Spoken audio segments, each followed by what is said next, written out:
Welcome to Rialto Unified School District, regular meeting of the Board of Education for February 11th, 2026. Any individual who requires disability-related accommodations or modifications, including auxiliary aids and services, in order to participate in the board meeting, should contact the superintendent or designee in writing. Call to order, 5:30. Open session. And can I have a motion and a second about closed session? So moved. Second. Thank you. As provided by law, the following are the items for discussion and consideration at the closed session of the board meeting. Excuse me. Public employee employment, discipline, dismissal, release, reassignment, and employees. Government Code Section 54957. Student expulsions, reinstatements, expulsion, enrollments. Conference with labor negotiators. Agency designated representative Alejandro Alvarez, superintendent, and Denise Ellis, associate superintendent of human resources. Employee organizations, California School Employees Association, Chapter 203, CSEA, Rialto Education Association, REA, Teamsters Local 986, and Communication Workers of America, CWA. Pursuant to Government Code, Section 54956.9 Delta and/or Delta 3, conference with legal counsel, anticipated litigation, significant exposure litigation, number of potential claims, 1. Conference with legal counsel, existing litigation, paragraph 1 of subdivision D as in dog, of section 54956.9. CIV as in Victor, SB as in boy, 2525499 versus Rialto Unified School District, San Bernardino Superior Court Case Number CIVSB 2525499. Conference with legal counsel, existing litigation, paragraph 1 of subdivision D as in Delta of section 54956.9, CRD 2024 12-274-154-16 versus Rialto Unified School District, Civil Rights Department case number CDR 2024 12-27415416. Comments on closed session agenda items. Any person wishing to speak on any item on the closed session agenda will be granted 3 minutes. Dr. Alford? Okay. All right, vote by board members to go into closed session. Oh, we have one? Just, could you reread the Civil Rights Department case number? I think we transposed. That's the last one? Okay. Conference with legal counsel, existing litigation, paragraph 1 of subdivision Delta of section 54956.9, CRD 2024 12-274-154-16 versus Rialto Unified School District, Civil Rights Department case number CRD 2024 12-274-154-16. So moved. Okay. Second. All right. We are voting on going into closed session. Board? Aye. Aye. Aye. Thank you. Hope to see you by 7.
get the meeting over and plot watching so we can start.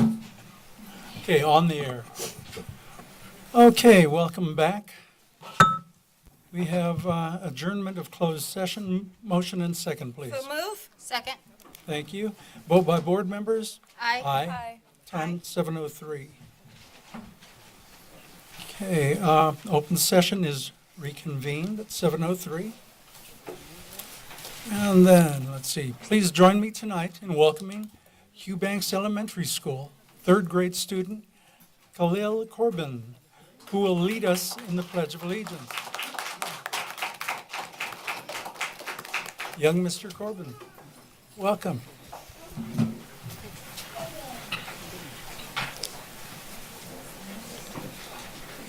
Please stand up for the Pledge of Allegiance.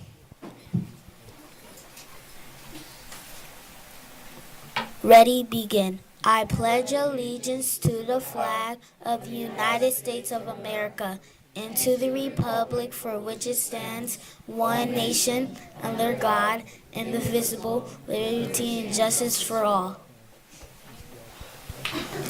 Well done, young sir.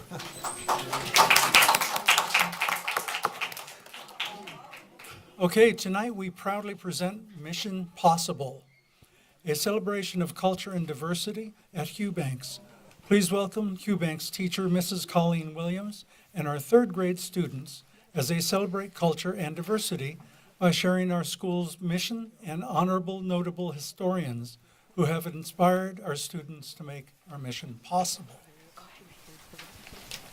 Can't wait.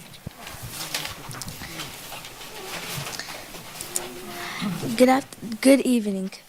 I'm going to be saying the Eubanks Elementary mission statement. The mission of Eubanks Elementary School, the Illuminating Northern Lights, is to inspire our Huskies to pursue a positive future, ensuring that all students have the foundation to become creative and productive individuals through a vital inclusive system distinguished by high expectations for student achievement, utilizing positive attitudes with success, positive connections among school students and families, active community engagement, appreciation and acceptance of cultural diversity, a safe, engaging, and respectful learning environment.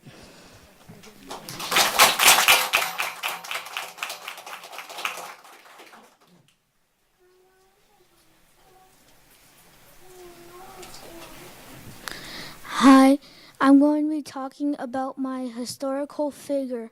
My historical figure is Ellen Ochoa, and I picked her because we both have a Hispanic heritage.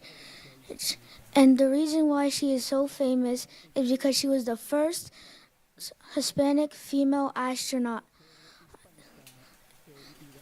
And I can relate to her because every time something seems hard and I keep trying and it doesn't work, I always never give up, even if it seems impossible.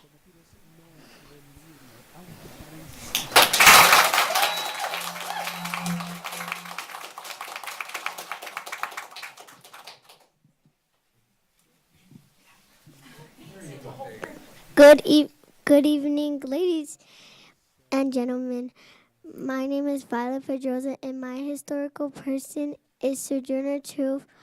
I'm going to be telling you some facts about her. Sojourner Truth was meant for great things, meant for preaching, meant for teaching the truth about freedom. Sojourner was born a slave.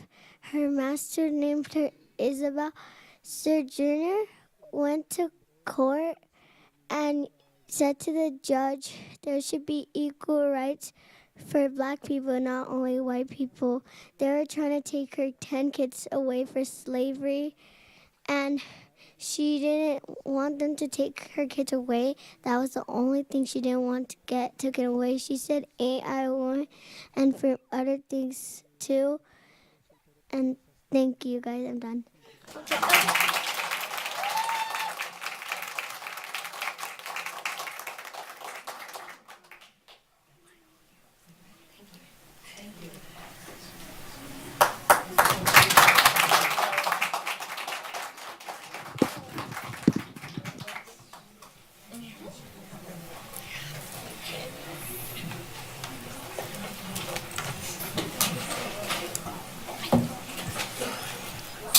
All right, thank you to our students, Principal Dr. Daniel Osandawike, Mrs. Williams, and our amazing families who are here tonight to support our students. Go Huskies!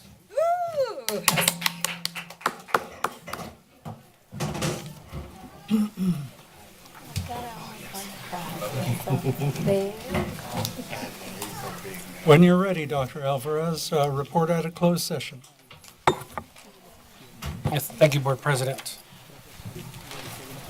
The Board of Education accepted the administrative appointment of Daniel Morris, Assistant Principal, Kolb Middle School, effective February 12th, 2026. The roll call vote was as follows, unless stated by unanimous vote.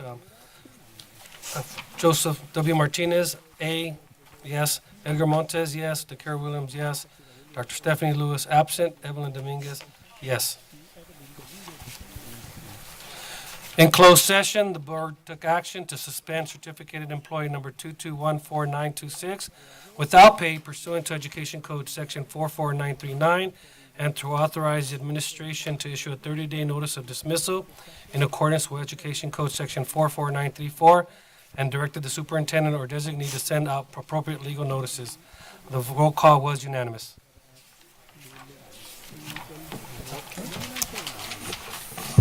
All right, thank you very much. Okay, board adoption of the agenda. Motion and second, please. So move. Second. Thank you. And vote by board members to adopt the agenda. Aye. Thank you. Presentations, high school, District Student Advisory Committee, DSAC. Ms. Gonzalez?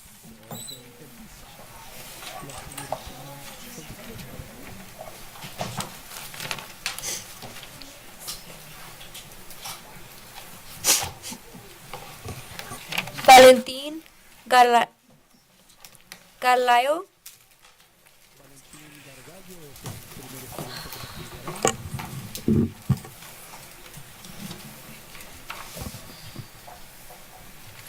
Good evening, Board President Martinez, Board of Education, Superintendent Dr. Alvarez, and viewing audience.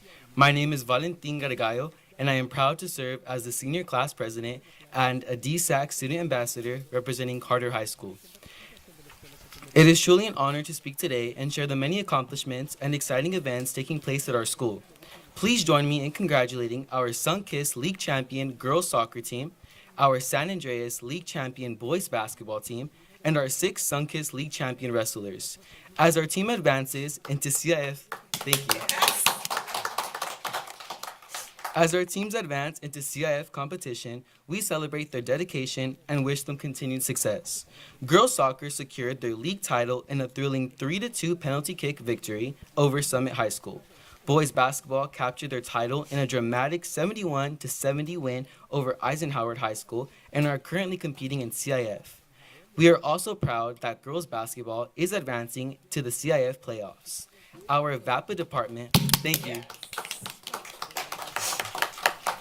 Our VAPA department is hosting a coffee house event tomorrow, February 12th at 6:30 p.m. in the MPR, featuring live music and delicious refreshments in a cozy coffee house vibe.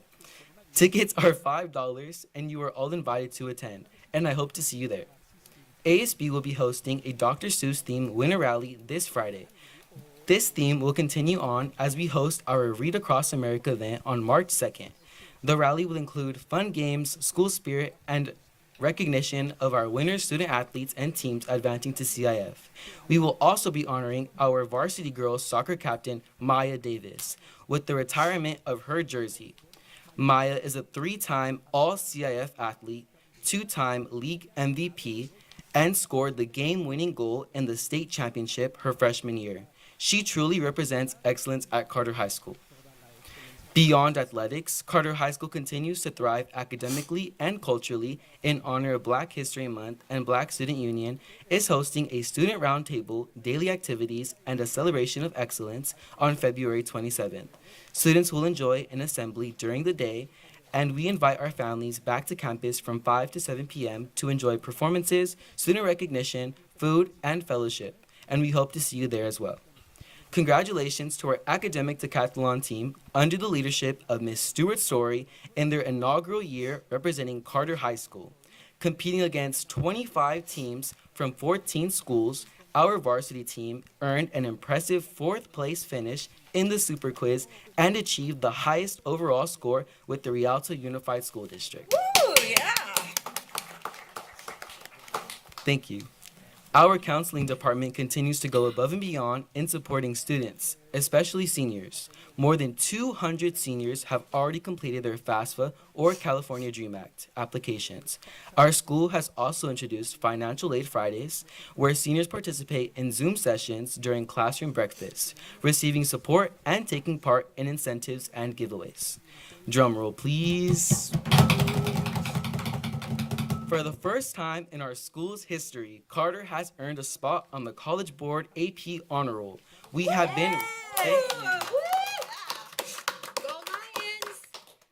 been recognized for our commitment to expanding advanced placement access and supporting students in rigorous coursework, increasing participation in AP courses, increasing AP exam pass rates, and promoting a college-ready environment. As a senior, I can truly say that Carter High School has provided me with unforgettable experiences, meaningful opportunities, and a strong sense of community. I am incredibly proud to be graduating from Carter and even more honored to represent the school that values excellence, unity, and student success. Thank you for allowing me to share the amazing things that are happening at Carter High School, and I hope you have a great night.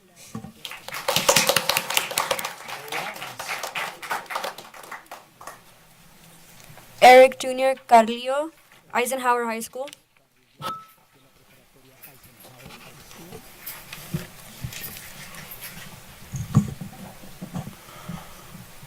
Good evening, Board President Martinez, distinguished members of the board, Superintendent Dr. Alvarez, and viewing audience.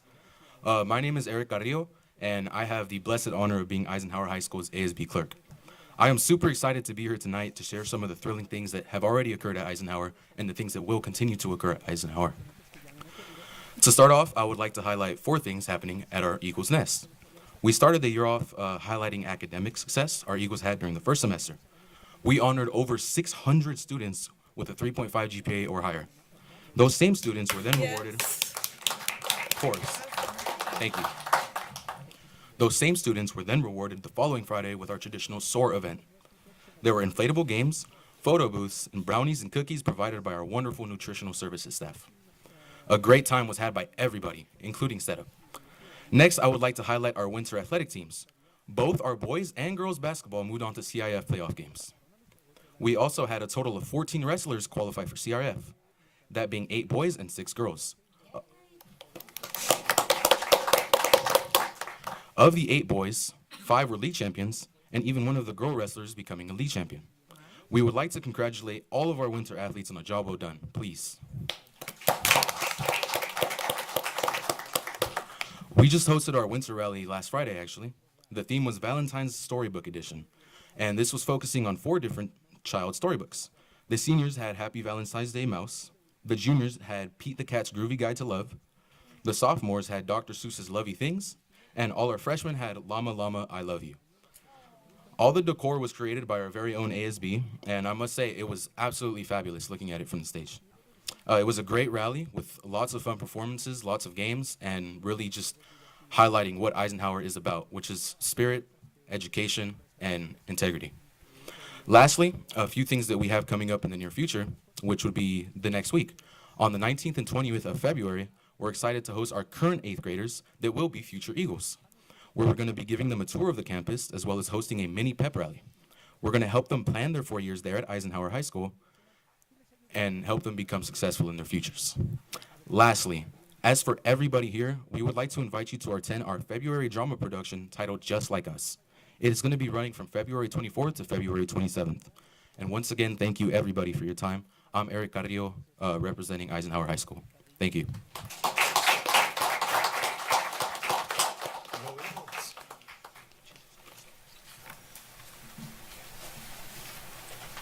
Serenity West, Rialto High School.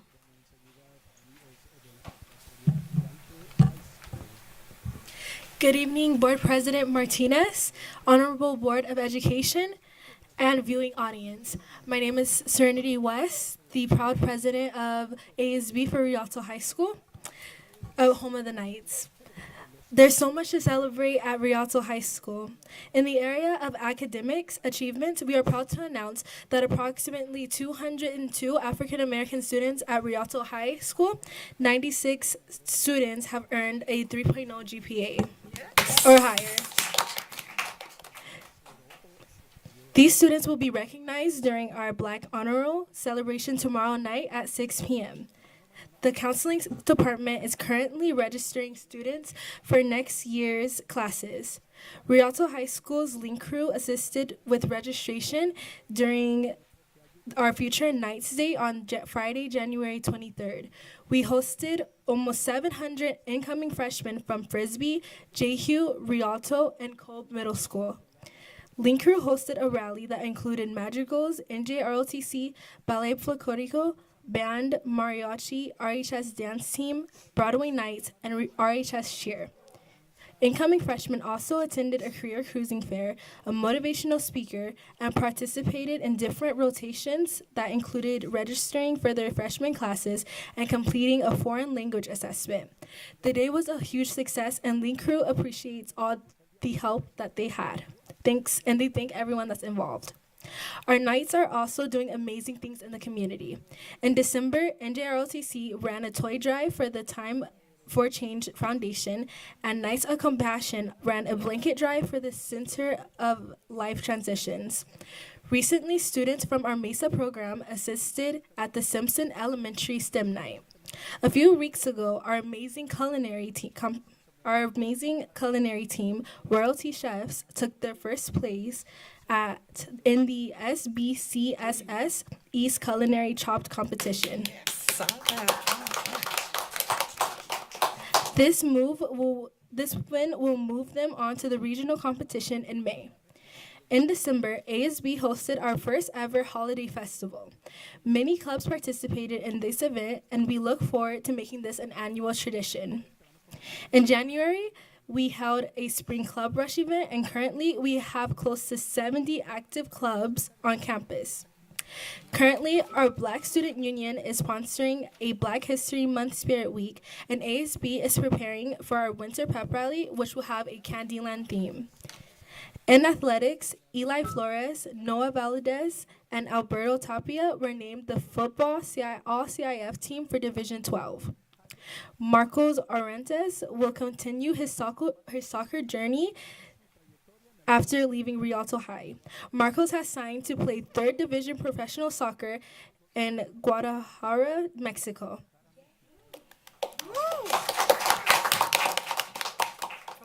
Our varsity cheer team won 2nd place at the CIF State Invitational in Sacramento. And our boys soccer team ended their season as league champions and will be moving on to postseason play. As you can see, we have a lot going on at Rialto High School. We are proud of all of our accomplishments in and out of the classroom. Thank you all for your time.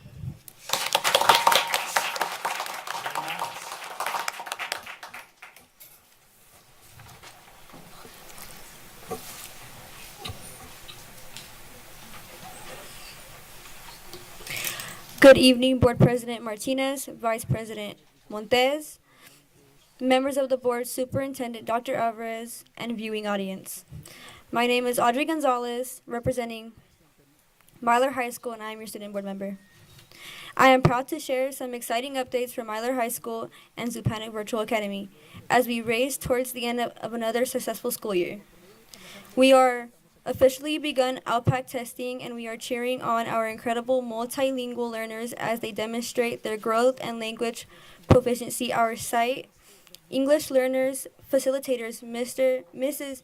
Montesinos and Mr. Ortiz, along with our bilingual aide, Mrs. Franco. We have worked diligently to ensure students feel prepared, supported, and confident through the testing process. Our students have also been actively engaging beyond the classroom. Today, February 11th, 2026, Myler and ZVA students enjoyed a field trip to the Living Desert Zoo, connecting real-world learning to science and environmental awareness. In March, students will participate in exciting STEM Day field trip to Knott's Berry Farm, where they will explore the science and engineering principles behind amusement park designs. These experiences continue to make learning relevant, engaging, and memorable here at Myler and Zupanik. In addition to exciting things happening off campus, on campus, our school has been beautifully transformed in celebration of Black History Month, thanks to paraprofessional Miss Marsha Wilson and her team of students and community members who work tirelessly to decorate and create a vibrant, welcoming environment for our students and staff. Our culminating event for Black History Month will take place on February 19th. This event will honor influential leaders, celebrate culture, and bring our community together through meaningful reflection and, most importantly, cuisine. We are so grateful to have the opportunity to take this part in this powerful reminder of the importance of representing history and unity. Looking ahead, we are preparing for Spring Break Academy, providing seniors with an opportunity to recover credits, get ahead, and lock in their path toward graduation. This support ensures our students stay focused and finish strong as we are near the end of this year. One of the most exciting highlights of our spring season is our upcoming Sensory Night Prom, hosted by our Aspires program. This inclusive event is designed to support students with unique learning and sensory needs in a way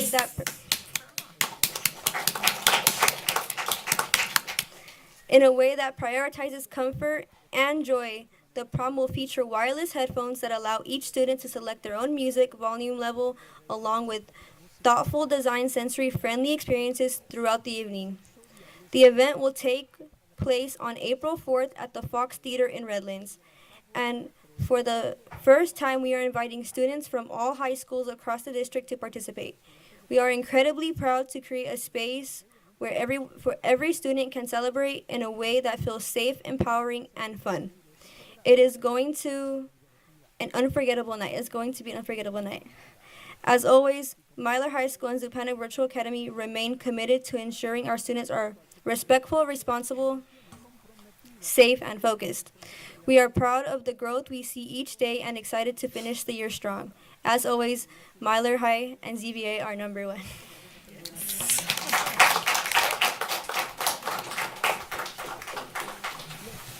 Thank you, Student Board Member Gonzalez. Well done. Okay, we go to B2, Key to the District. Presentation of the Key to the District by Board Member Dr. Stephanie E. Lewis to Mr. Paul Gavani, District Parent and Community Member.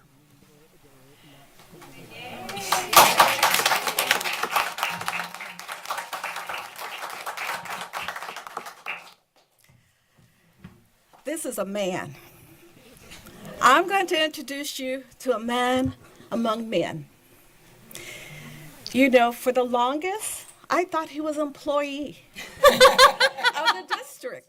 Until one day I said, where do you work? And he said, no, I catch the Metrolink. I came here to support my wife and children. Now that's a mighty good man. And so I want to introduce you to a long-time Rialto USD parent volunteer, Mr. Paul, and I'm going to pronounce his name right, Gavini, for the service he provides, the very best of community leadership and selflessness. Tonight, he's my key to the district, because when he's here and he is working so hard along the side of the staff that you could not tell the difference, I said, this is the volunteer among volunteer. You know, we see him, but when I read this to get to know him, your heart is as big as your smile. So time and time again, he shows up while I'm attending evening meetings or various family functions. So I'm like, well, who's this amazing woman that he makes sure that things are, right hand. And she orders him around like he's employee. But that's none other than his lovely wife. So he's part of the Curtis T. Winton Parent Center, and his wife works at the FACE program. But this is Black history, so we're going to let you know who's that center named after, Curtis T. Winton Parent Center. He's quiet. He's consistently find a way to assist. I just want to share more about him. He was born in India as the son of Galadar and Muth Emma Bagger. Okay. His world expanded when he was welcomed and adopted into a family of his great uncle and wife, Samson and Ruth Gavadini. After moving to the U.S. with his brother, Dr. Frank, did your brother come? No, Dr. Frank and his wife, Nalima. He made his way cross country to California. I really wanted to see how he met his wife, but they left that out. So, professionally, he is a leader in a nonprofit sector as a network administrator and facility manager. He brings a unique technical expertise to everything he touches. However, it is his work that he does here. He volunteers, he supports, he set up. He's the first one there and the last one to leave at most of all our function. He has been married to his wife, Wendy, for how many years? They didn't put this. 23. And he has 3 amazing children, Emily Desiree, Jonathan Israel, and Emma Sophia, who attended Morgan Elementary School, Frisbee Middle School, and Eisenhower High School. According to his dear wife, Wendy, Paul is there every step of the way. He is the one that carries the props for the dance team, cheering at the pool for the water polo, or simply supporting the family trips. But the truth be told, he's building the sets, he's recording the events, he's bringing chairs, he's putting them back, and he's telling me at some of these tasty fairs, Dr. Lewis, you need to try this, this is from my country. While his own children were the initial spark to his involvement, Paul's dedication grew to encompass every student in the district. His impact stretched far beyond the sidelines. Mrs. Lindsay Stevenson, teacher at Eisenhower, added, I've had a pleasure of knowing him for the past 6 years, and during that time he has shown what it truly means to support a school community. He is a proud Eisenhower ASB dad who consistently go above and beyond for our students. When other kids see the love and kindness and call you dad, you're dad to the whole high school. Miss Martha said when your wife was in personnel, they called you Mr. Wendy, that you were always supporting. Because wherever she is, he's going to make sure that department runs smoothly. He's often here volunteering day. He rides the Metrolink. So he can serve. He's part of our community. He's been instrumental in helping. And when I saw you and found out that you're just doing this out of the kindness, out of your love, out of your commitment to the Rialto Unified School District, I knew you were my key. And so I'm going to have you come up, and I want you to say a few words. Thank you. Thank you.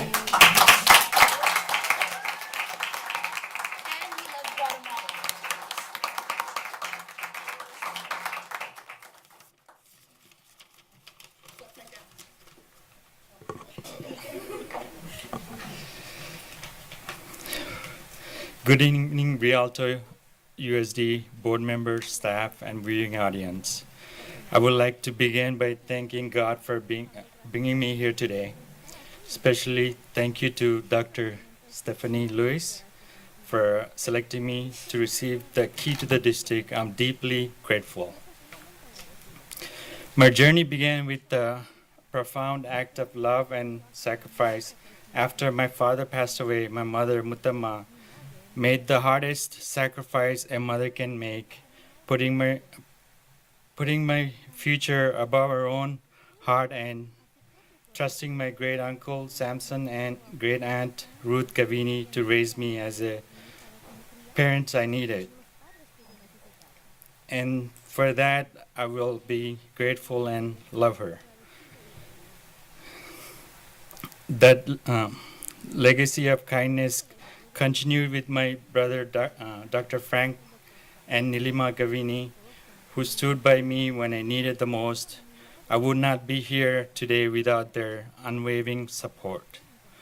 I also want to thank the people who mean the world to me, my beautiful wife, Wendy Gavini, my amazing kids, Emily, Jonathan, and Emma Sophia.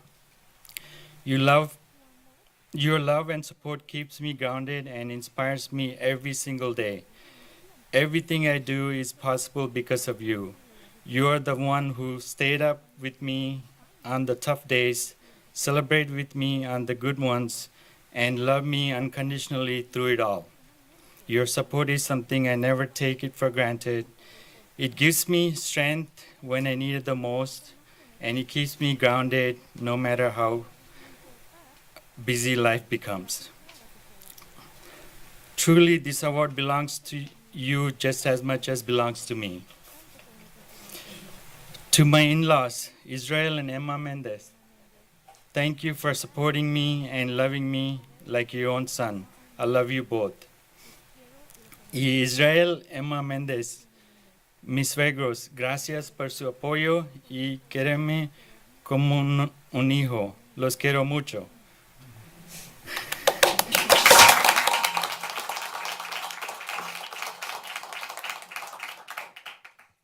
Thank you to my extended family, friends, neighbors, and staff who are here today to celebrate this special moment with me. I also want to thank all the volunteers, families, and community. I share this award with you. Your generosity and dedication has been one of the greatest privileges to witness. After 26 years with Los Angeles Education Partnership, I firmly believe our mission, transforming education from diapers to diploma. I firmly believe that education is the most important tool anyone can receive. It opens doors to opportunity, growth, and success. And the people who makes this possible every single day are the teachers and supporting staff. Their dedication, commitment should be recognized, valued, supported, and most definitely rewarded. This award does more than recognize my past service. It motivates me. It reminds me why I care so deeply about work we're doing here, about the community, and I'm proud to serve. Thank you all truly for this incredible honor. I am humbled. I am grateful. I will carry this moment with me. Thank you. Okay, family and in-laws, will you come up?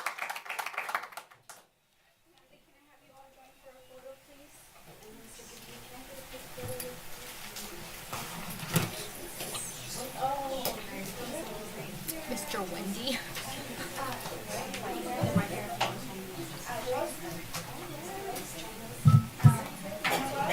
I told you it was a good one.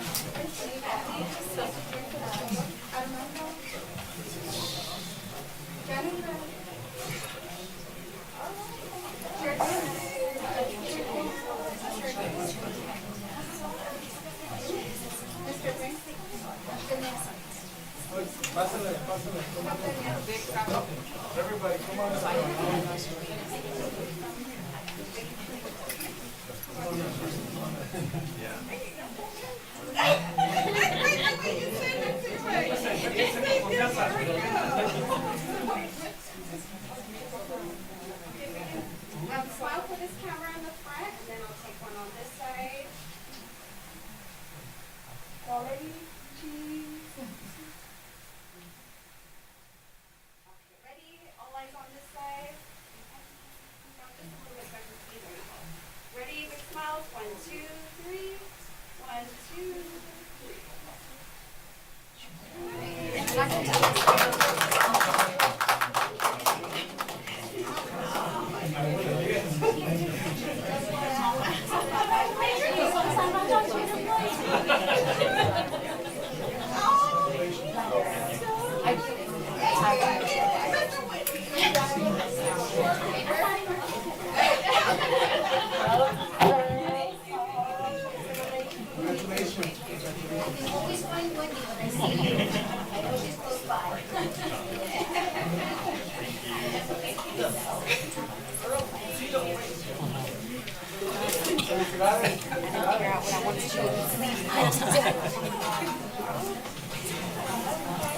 Give them a moment to clear out, and there will be chairs available shortly.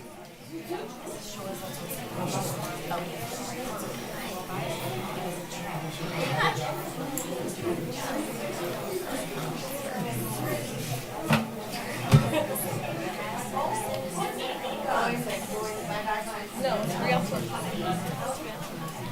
Black Rat, and then it was another one at Carter.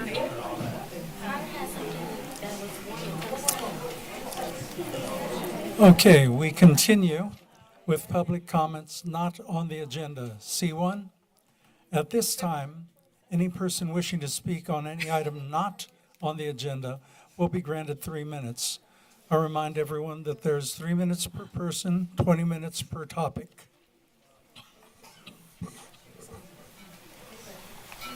Thank you, Board President. If I may proceed.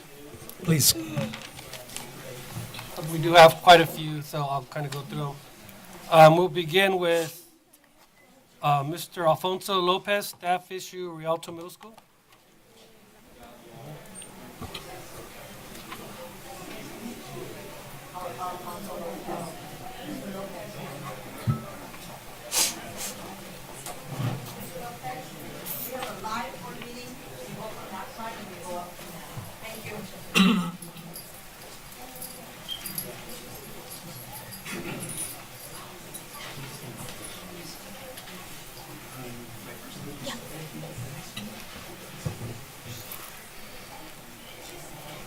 Can you pass them out one to each one? Please? Yeah. Just not her. She's a student, right? Yeah. Thank you. Thank you.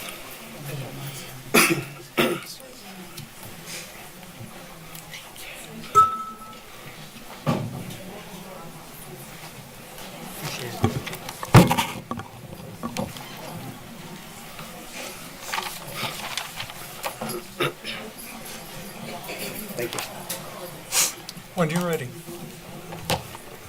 Good evening. Into the microphone, please. Good evening. My name is Alfonso Lopez. I'm a foster parent, and I'm here advocating for my kids. And the problem I'm having, I've been having huge problems, as I mentioned to the superintendent. He's been very helpful, Ms. Dominguez. I don't know if it's a racist thing, because my kid, I don't care what color they are, my kid's black, and he's a foster kid. There was an IEP meeting, I believe it's November 12 or November 13. His mom has the educational rights for my kid, and we asked to get assessed for a 1-2-1 aid. The principal for the school, which is Rialto Middle School, she told me that my kid, the assessment was denied. Dr. Gibbs was on the phone. I did a three-way. I had her on the phone, and she heard the principal say, lied to me. So I asked Dr. Gibbs, can you please put it in writing for me? She said, I can't. So then that's where I said, okay, then I'm going to ask my kid's mom to go ahead and get an attorney, or we got to bring the media in, because Dr. Gibbs is covering a lot of stuff, and this has to stop.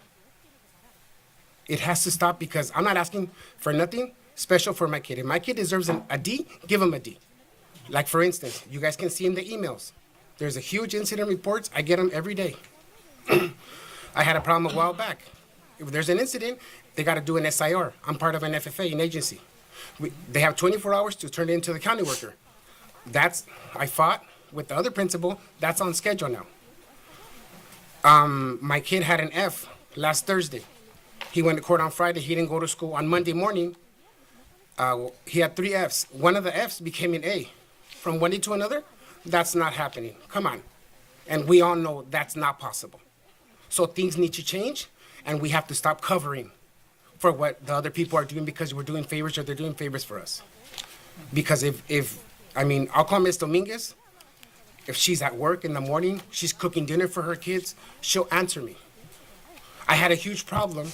I had a meeting with the superintendent when he just came in regarding a computer. I even offered to pay for it, which it wasn't accessible. And it didn't happen in one school. It happened in 2 different schools.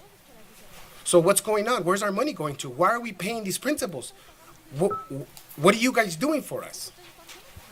What do we need to do? Do we need to bring the media? I mean, you guys tell me. I'm here in front of everybody. If you guys need help advocating, a parent. Actually, I had a meeting a couple of days before too. I can't say it, but it was the N-word with a hard R, and the principal, she's white, told the other student, go ahead and go on your field trip. She should have automatically done something about it, and she sent him on a field trip. A Monday came, she suspended him because I brought it out on her. I'm sorry, thank you for providing this. Thank you. Thank you. Dr. Alvarez.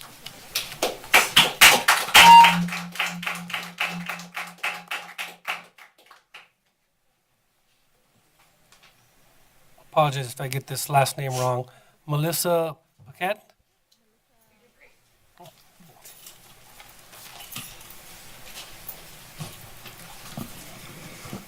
Hi. Good evening, esteemed board, superintendent, and viewing audience. My name is Melissa Paquette. I've been a teacher at Garcia for 30 years, and I'm a proud member of the Rialto Unified School District. I'm also the vice president of the Rialto Education Association. I don't often come to speak before you unless I have something that is of burning nature. I want my words to be impactful, and I want you to understand the emotion behind them. As you're aware, we're currently under contract negotiations, and we're asking for a 5% raise. I spoke with you at the last meeting, hoping to explain why a raise barely covers the current cost of living increases and the inflation rates of the Inland Empire. But tonight, I want to come to talk to you about something different. I still believe that the employees of the Rialto Unified School District need to be valued and respected with a 5% increase. But let me temper that with a little bit of data. Mr. Martinez, you inquired at the last board meeting about our CAS scores. I believe your direct quote was, "How are our CAS scores doing? If I gave you 5%, would you have earned it?"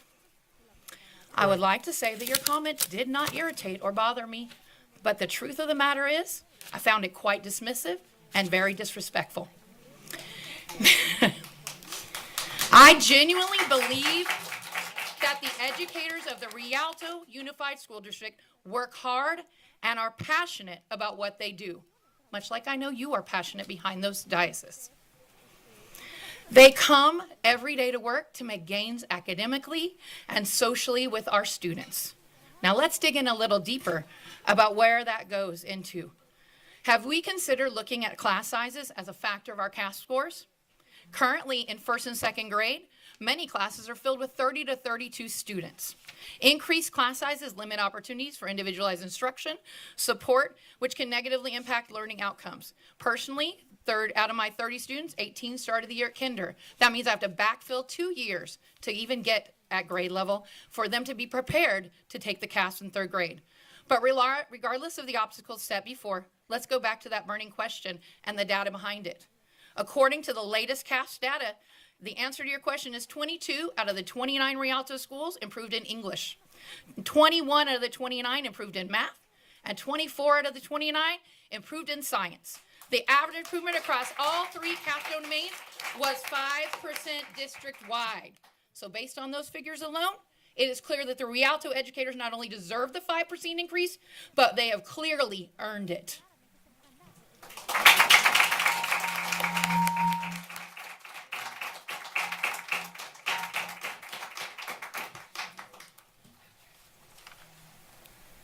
Rebecca Grantham, Special Education.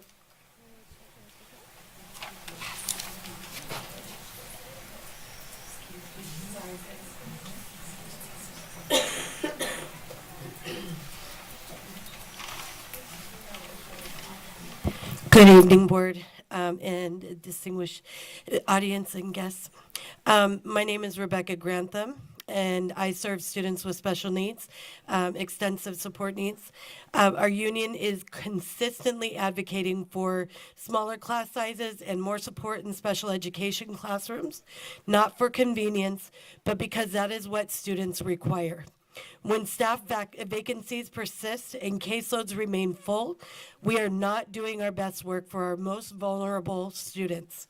These students rely on stability, trained professionals, and adequate adult support. If we want to recruit and retain special education teachers, speech therapists, and instructional assistants who are the backbone of our classrooms, we must offer compensation that reflects the complexity and intensity of the job. Supporting special education staff is not separate from supporting students. It is the same thing. Our students deserve nothing less. I commute from Palm Desert, which is in the Coachella Valley. So I do that because I believe in Rialto's special education services and the support that we give our students.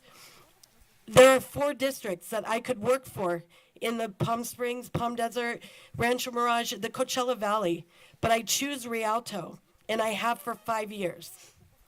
And I'm going to continue to choose Rialto because of the leadership that I get from my school and from my district. But I need you guys to support us. Support our students by showing us that you believe in us. We deserve no less than 5%. Thank you.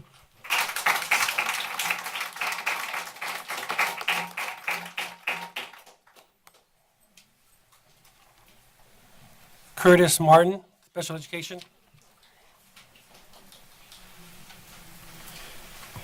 Good evening. My name is Curtis Martin. Working with special education is a calling. And I'm proud to have worked for Rialto at Carter High School for the last 18 years and on behalf of students with special needs for the past 24. We, working in collaboration with our general ed counterparts, parents, our students, counselors, and administrators, we support students with a wide range of educational, academic, behavioral, health, and communication needs. We advocate for them every day. But when we are at maximum caseload, when classrooms are understaffed, when instruction assistants are missing, the pressure becomes overwhelming.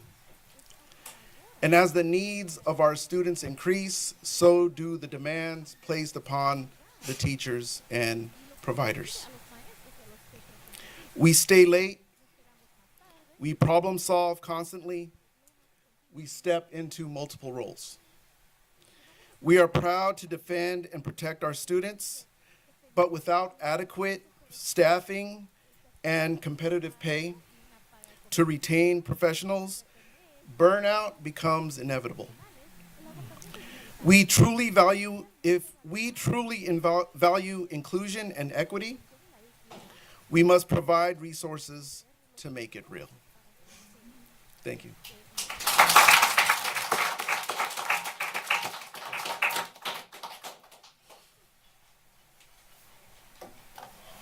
Marsha Cassidy.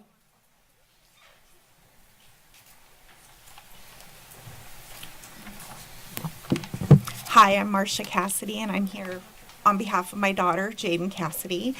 She attends Myler, the Aspires program. She's been there for a year and a half.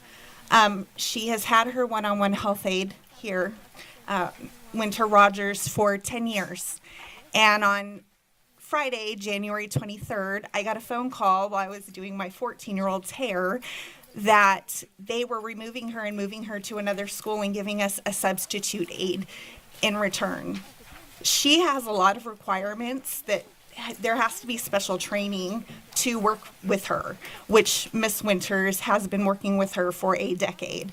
So I immediately got in touch with my parent advocate, who's here also, and we asked for an emergency IEP. We had the IEP, and the only thing Dr. Griffin could do was say it's HR, HR, HR. So she has not been to school since the 23rd of January because she's refusing to go because Miss Winters is not there. She goes normally if Miss Winters is out sick because she knows Miss Winters is coming back. I've told her that Miss Winters was assigned to another student at another school and that we had a substitute aide in return, and she's not okay with that, so she is not wanting to continue to go. Nobody wants to give me any answers on why. We've never complained. We've never had a problem with her. She's never done anything to harm my daughter, so I don't understand the reason for moving her to another school and giving us nothing in return. Because when we had the IEP, the orthopedic impairment specialist clearly stated during the meeting that people have to be trained to work with Jaden. That's something that has to take time. And I'm not comfortable sending her to school with people that I do not know.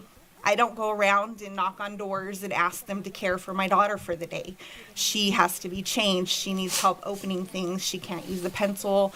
There are many things she needs help with. And she's built trust with Miss Winters. She had a major surgery in 2023. She had a spinal fusion. She can't be moved certain ways. There's just many things that go into this, and I can't get no answers, and it's really frustrating. And it's affecting me because it affects her, because I have 5 kids. I have 3 that have already graduated from Rialto High School and all have graduated from college. And I have 1 currently at Rialto High School who's a freshman.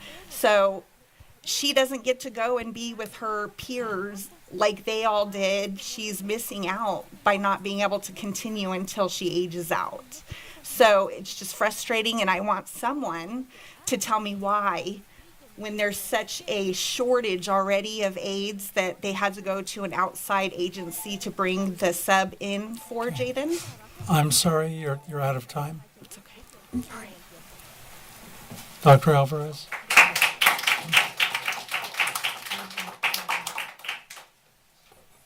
Ana Gonzalez?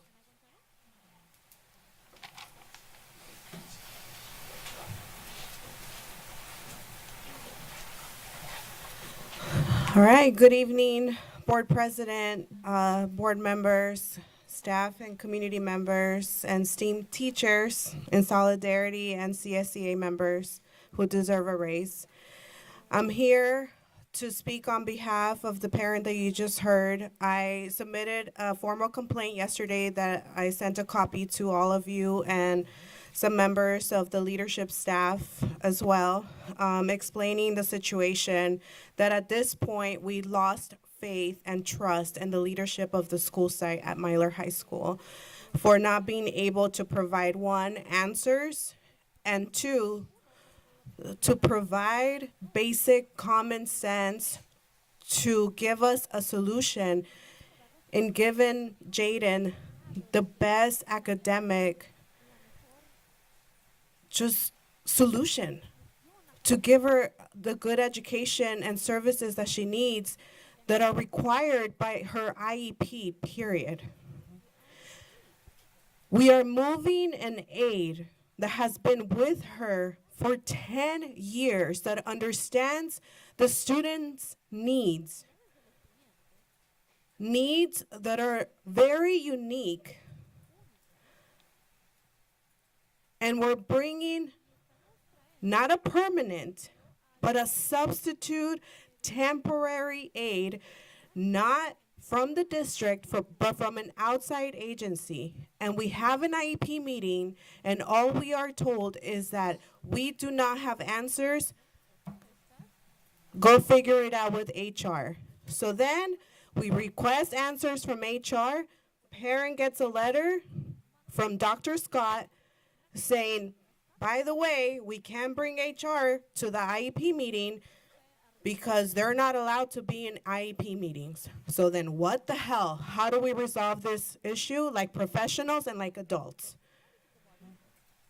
in the best interest of the student, not in the best interest of the district. So we want answers, and we want them now. Jaden wants to go back to school. She wants Miss Winter to take care of her. Let's solve this issue. And maybe Winter doesn't need to be moved. Maybe it's Dr. Griffin, the one that needs to be moved out of that school period. Thank you.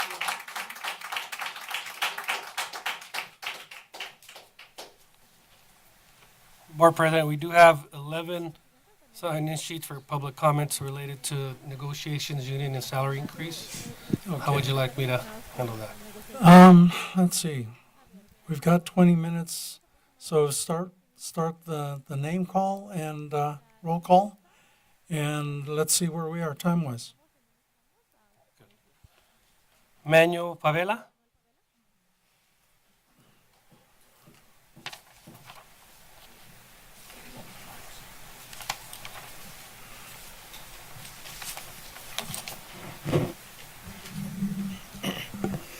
Good evening. My name is Manuel Fabella, and I'm a warehouse delivery driver for nutrition services. Tonight, I'm not just speaking for myself, I'm speaking for every driver who has physically paying the price to keep up the district running. We have an ongoing grievance with risk management about the excessive weight and hot and cold carts we require to move every single day. Those carts are extremely heavy. We push them in and out of trucks. We push them down the lift gates, and we maneuver them into the kitchens over and over again, even when it rains like today, every single day. We first raised this issue on June 26, 2025, and it took months for someone to come out and evaluate the hot carts. Then months later, just a few weeks ago, they came out to look at the cold carts. At this rate, it might take over a year to fix the problem. And this whole time, it's going to be hurting our employees right now. While this process drags on, our bodies are breaking down. We go home with back pain, knee pain, shoulder pain. Some of us take Motrin just to be able to move around and just so we can spend time with our kids. That should not be the cost of doing our job. We enjoy our work, and we take pride in serving the students. But no one should have to sacrifice their long-term health just to make deliveries. When safety is a concern, when safety concerns are handled this slowly, it sends a message to us, and it makes us feel like the well-being of us, it's not a priority. And now we're here asking for a 3.75% raise, just 3.75. A modest increase that reflects the physical demands of our job and the toll it takes on our bodies. We show up every day. We do heavy lifting, literally. We keep nutrition services moving so students can be fed. We are asking you to show up for us the same way we show up for the district. Do the right thing. Support the 3.75. Show us that our work, our health, and our families matter. My name is Manuel Fabella, and I'm proud to serve this district, and I just ask the district to be proud enough to stand behind us. Thank you.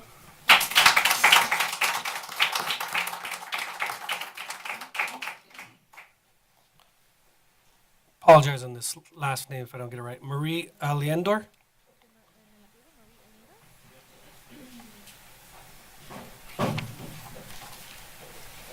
Good evening, distinguished board member and superintendent. My name is Alcindor Marie, and I have 12 years working at Rialto High School. I'm asking, please, if you can give the 5%. In 3 weeks, next month, my student loan will be $1,500.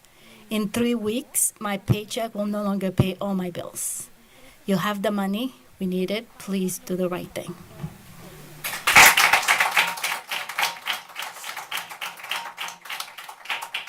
Is it Vidia Perez?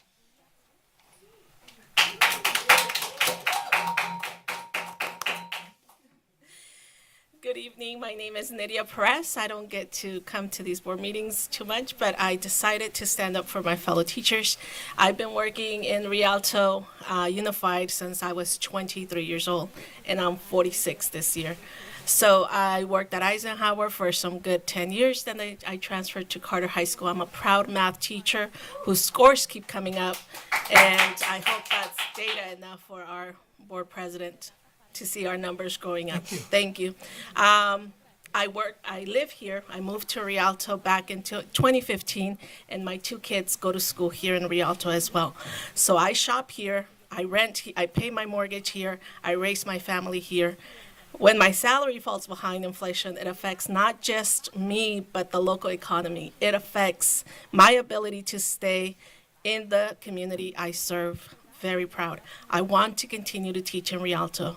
I want to retire from here, but it's almost impossible with the money you guys are giving us. Financial stability matters, and 5% helps us make that possible. Thank you.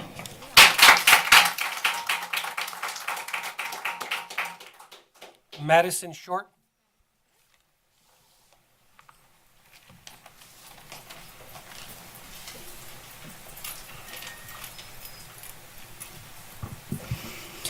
Good evening, members of the board. My name is Madison Short, and I'm a graduate of this district. I am here tonight because I want to talk about something that affects the students still filling our schools, our teachers. I had some amazing teachers at Rialto High who inspired me to go on and become a teacher myself. Teachers do so much more than teach lessons. They help us when we are confused, encourage us when we are stressed, and support us when things are hard at school or hard at home. Many teachers stay after school, come in early, and spend their own money to make sure we have what we need to learn. I know that the board and teachers are supposed to work as partners. From a student's point of view, partnership means making sure teachers feel respected and supported so they can keep showing up for us every day. Teachers are asking for a 5% raise, and I believe they deserve it. A raise shows that their hard work matters and that this district wants good teachers to stay. When teachers leave, students feel that loss. When teachers stay, schools feel stable and safe. When you invest in teachers, you invest in students like me. Supporting teachers helps us learn better, feel supported, and succeed. Thank you for listening to my voice and considering the people who make our schools what they are every day.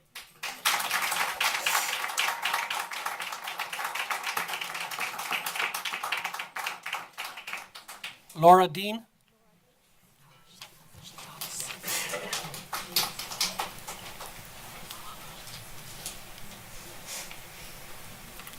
Good evening, members of the board, Superintendent Dr. Alvarez, and viewing audience. I am Laura Dean, one of 2 proud middle school directors for REA. I see you're red. Good job. I want to start with a quote by C.S. Lewis. One of the most cowardly things ordinary people can do is shut their eyes to the facts. Fact, teachers are partners with this board. Fact, the employees of Rialto Unified are dedicated professionals who work tirelessly day in and day out, beyond contractual times in most cases, to make sure all students are learning in safe, secure, and rigorous classroom environments. Fact, test scores are increasing across the board. It was questioned as to whether test scores would be supportive of showing that we have earned what we are asking for. A common thought was the school board would know what our test scores are, but in partnership, we will let you know that they're up, ironically, 5%. Across the district, 14th in the IE. Fact, you got your raise. You didn't have to wait over 10 months. One night, not even 5 minutes.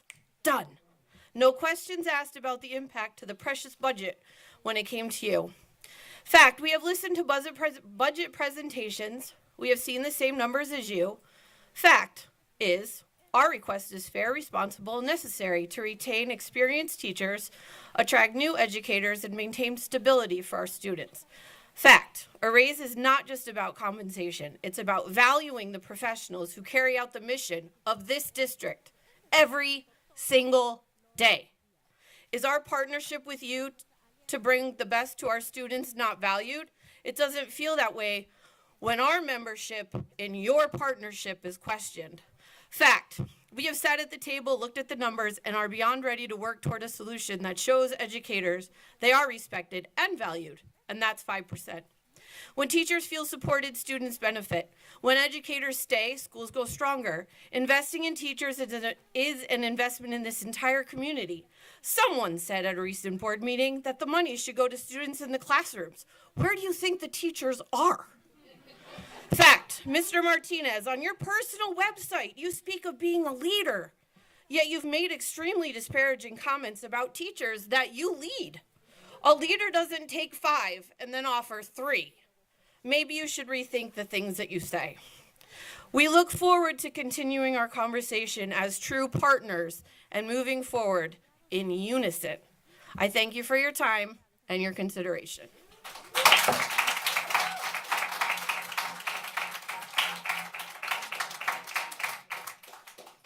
Shelby Morgan.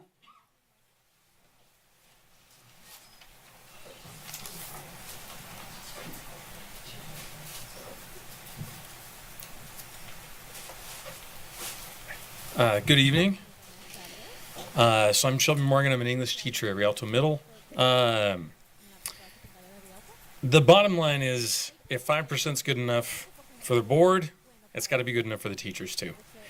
We're constantly asked to do more with less.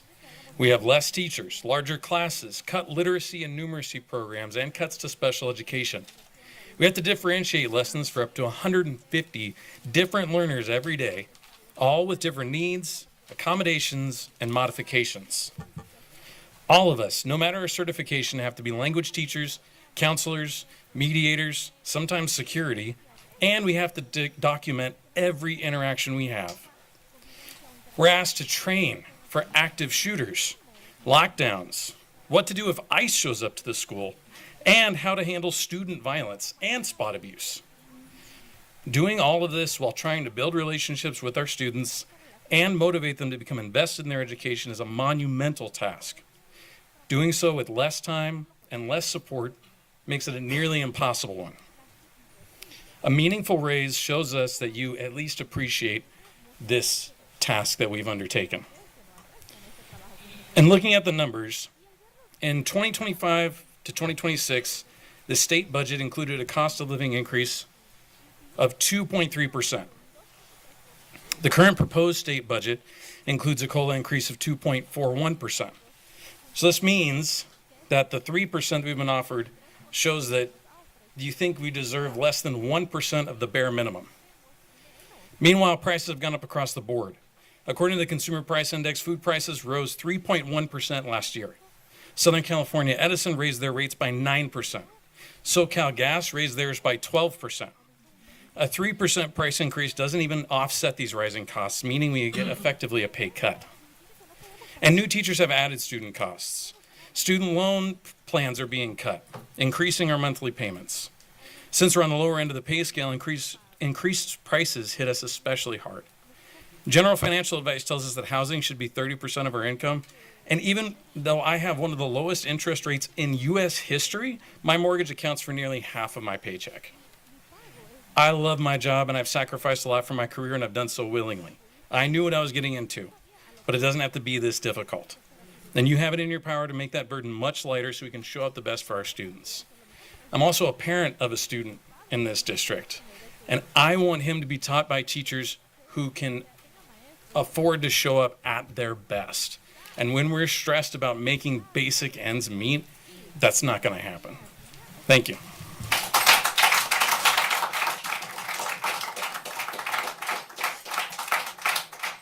Stacy Norman. This will be the last comment.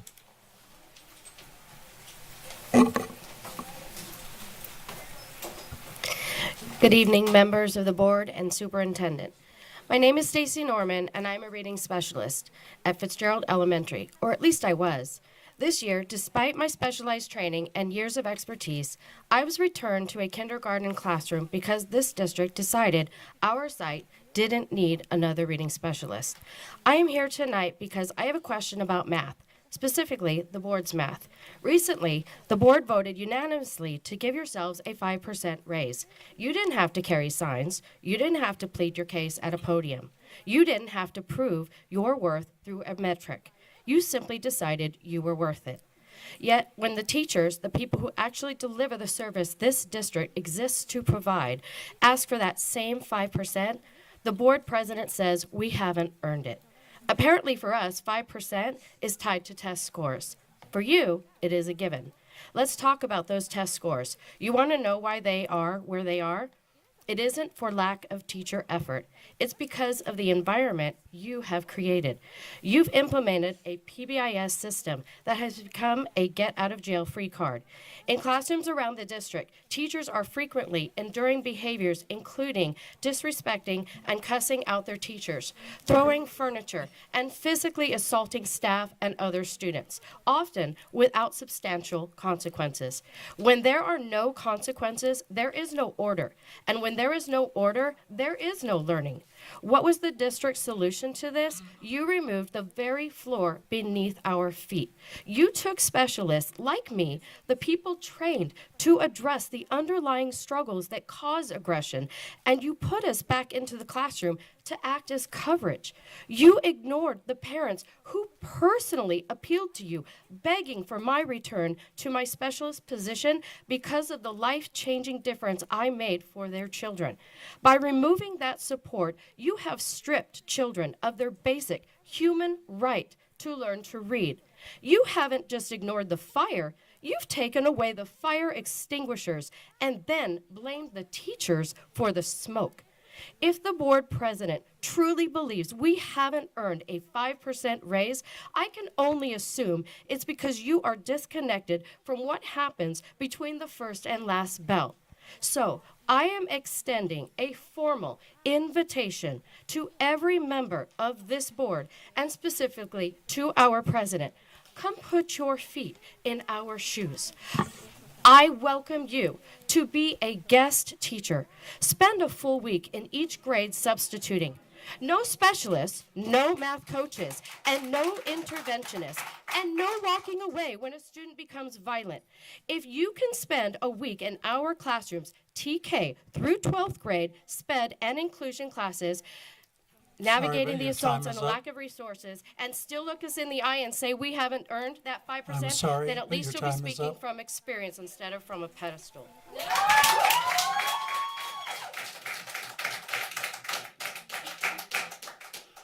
Dr. Alvarez, do we have any others that are okay, go to. Sorry, we have two more non-agenda items. Those are the ones we need to hear from. Myrna Reese. Unless they have to do with a raise. They didn't specify. Okay. Good evening, board, president, viewing audience. I'm here once again to speak about special education in the district and continued failure to comply with IEPs, to follow proper procedures, and most importantly, the continued lack of accountability and consequences. Because at this point, this is no longer about isolated mistakes. Parents are repeatedly ignored, disrespected, and misled. We have administrators at school sites who speak to families with disrespect, who blame others instead of taking responsibility, and who sometimes lie to parents instead of following the law. They play the blame game. And what makes it worse is that many of these staff members seem to believe they can create their own policies that do not exist in IDA, policies that do not exist in the law, and policies that certainly do not belong in special educations. REPs are not optional. They are legal documents. And when they are not followed, students are denied their rights. We keep hearing the same excuses. It was a misunderstanding.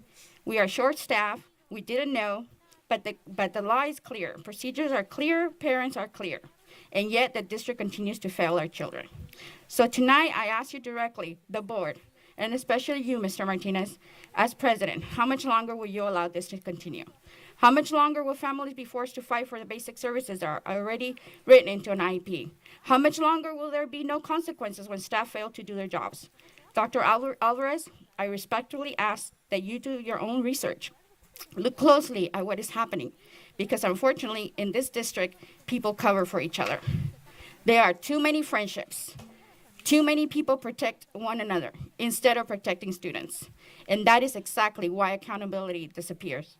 And the ones that want to do what is right get bullied and are afraid of retaliation. We need leadership that is willing to hold adults responsible.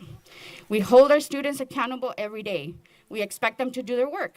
We discipline them when they do not. So why are adults not held by the same standard? If we want a district that truly serves children with disabilities, then we need action, not words. We need consequences, not excuses. We need integrity, not cover-ups. The district claims that one of its core beliefs is that integrity is critical to trust. But right now, trust is broken, and trust will not be restored until the board demands compliance, demands transparency, and demands accountability. Our children cannot afford more delays, parents cannot afford more disrespect, and this district cannot continue to operate without consequences. Please lead by example, through actions, not statements.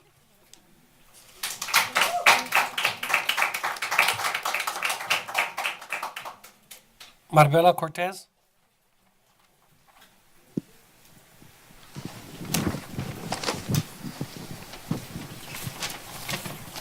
Buenas tardes. Voy a leer en español y después el que lo lea completo en inglés, porque quiero que se vea mi sentir y que es mi escrito. Good evening, board. Jose Reyes, Spanish, English, English, Spanish interpreter for the board. And the speaker's request is that she's allowed to read her entire speech in Spanish. Afterwards, I'll do side translation from Spanish to English. Okay. Actually, it's, if she wants to turn that in, that will accept it. Normally, it would be translated as we go, so it doesn't lose context for non-Spanish speakers. You do have, restart the time, please.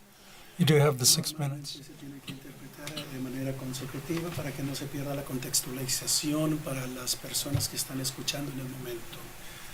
La Okay. petición del intérprete de la Junta Directiva, como ustedes señaló, que se hiciera la traducción a la vista. Y la respuesta del presidente es esa. Lo hacemos consecutivamente.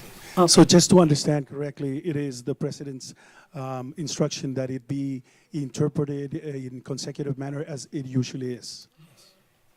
Que se interprete de manera consecutiva como normalmente se hace. Ok, Entonces, vamos. buenas tardes. Mi nombre es Marbella Cortés. Estoy aquí porque por lo que está ocurriendo en este distrito con educación especial, y esto no es un error, no es una falta, es una falta de comunicación con los padres. Good evening, my name is Favela Cortez, and I am here tonight because what's going on at this district with special education, it's not just a mistake, but rather or a lack of communication. Es una violación continua de la ley de los derechos de mi hija. It is a continuous violation of the rights that my daughter has. Y voy a decirlo claramente. And I will say it clearly. La señora Scott, como directora de Servicios de Educación Especial, Ms. Scott, as Director of Special Education Services, ha demostrado una falta total de liderazgo, responsabilidad y honestidad. has demonstrated a total lack of leadership, responsibility, and honesty. Lo único que he recibido son excusas, contradicciones y retrasos a una cosa un día, otra cosa al siguiente. The only thing that I have received are excuses, contradictions, and delays. It is one thing one day and another thing that next.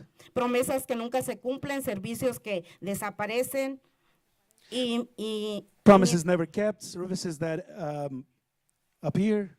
y mientras tanto mi hija sigue siendo la que paga el precio. And disappear. And in the meantime, my daughter is the one paying the price for this. Nos hemos reunido con el doctor Álvarez, él sabe lo que está pasando, entendemos que es nuevo, pero esto no ha cambiado el procedimiento ni los intentos. We have met with Dr. Alvarez. He knows what is going on. We do understand that he's new, but this is not a matter of internal proceedings. Idea Or no process. es un procedimiento interno, es ley federal. FEI no es una sugerencia, es un derecho. Idea, it is not an internal process, it's a federal law. FAPE is not a suggestion, it is a right. Mi hija fue expuesta en peligro en la escuela Carey High School My daughter was exposed to danger at Carter High School bajo la responsabilidad de la maestra Miss Grantham. under the responsibility of the teacher, Ms. Grantham. Mi hija fue dejada y expuesta a una situación vulnerable y no aceptable. Ustedes no dejarían a nadie de su familia así. My daughter was exposed to such a vulnerable situation that you wouldn't accept that for anyone in your family. Mi hija sufrió quemaduras en un brazo.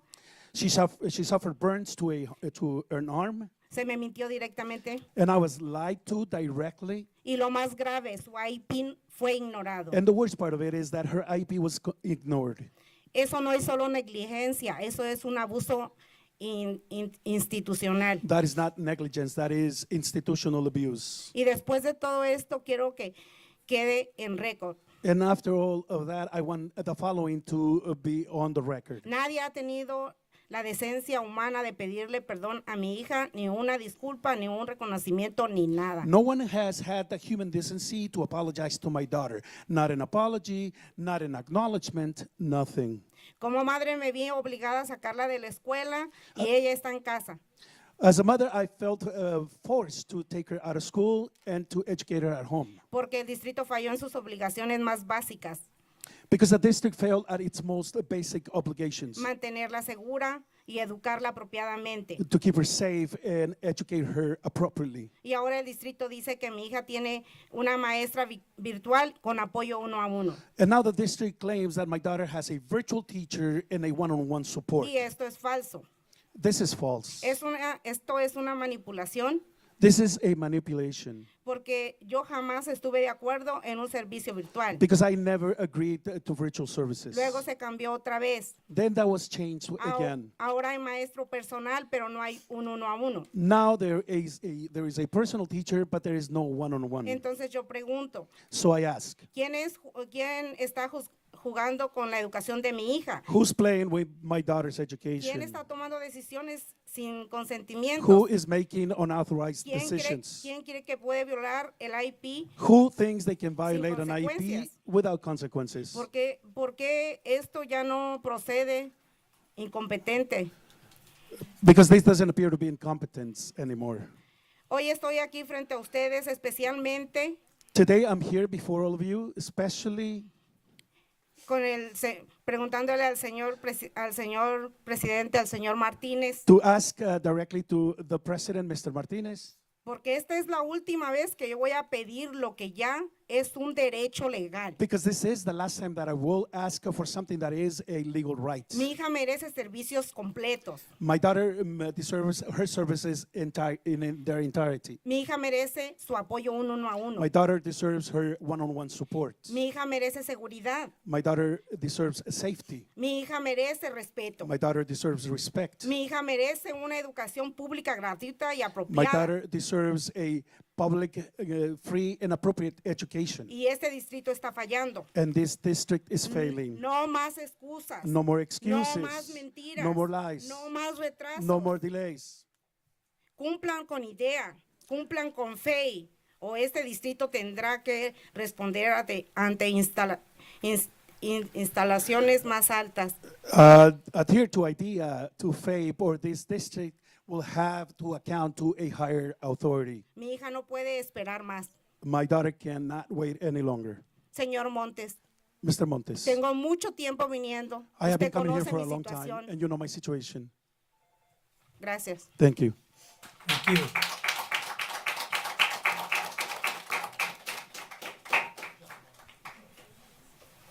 Okay. Any person wishing to speak on any item on the agenda will be granted 3 minutes. Board President, Again. first, we have Anna Gonzalez for item E 1.2.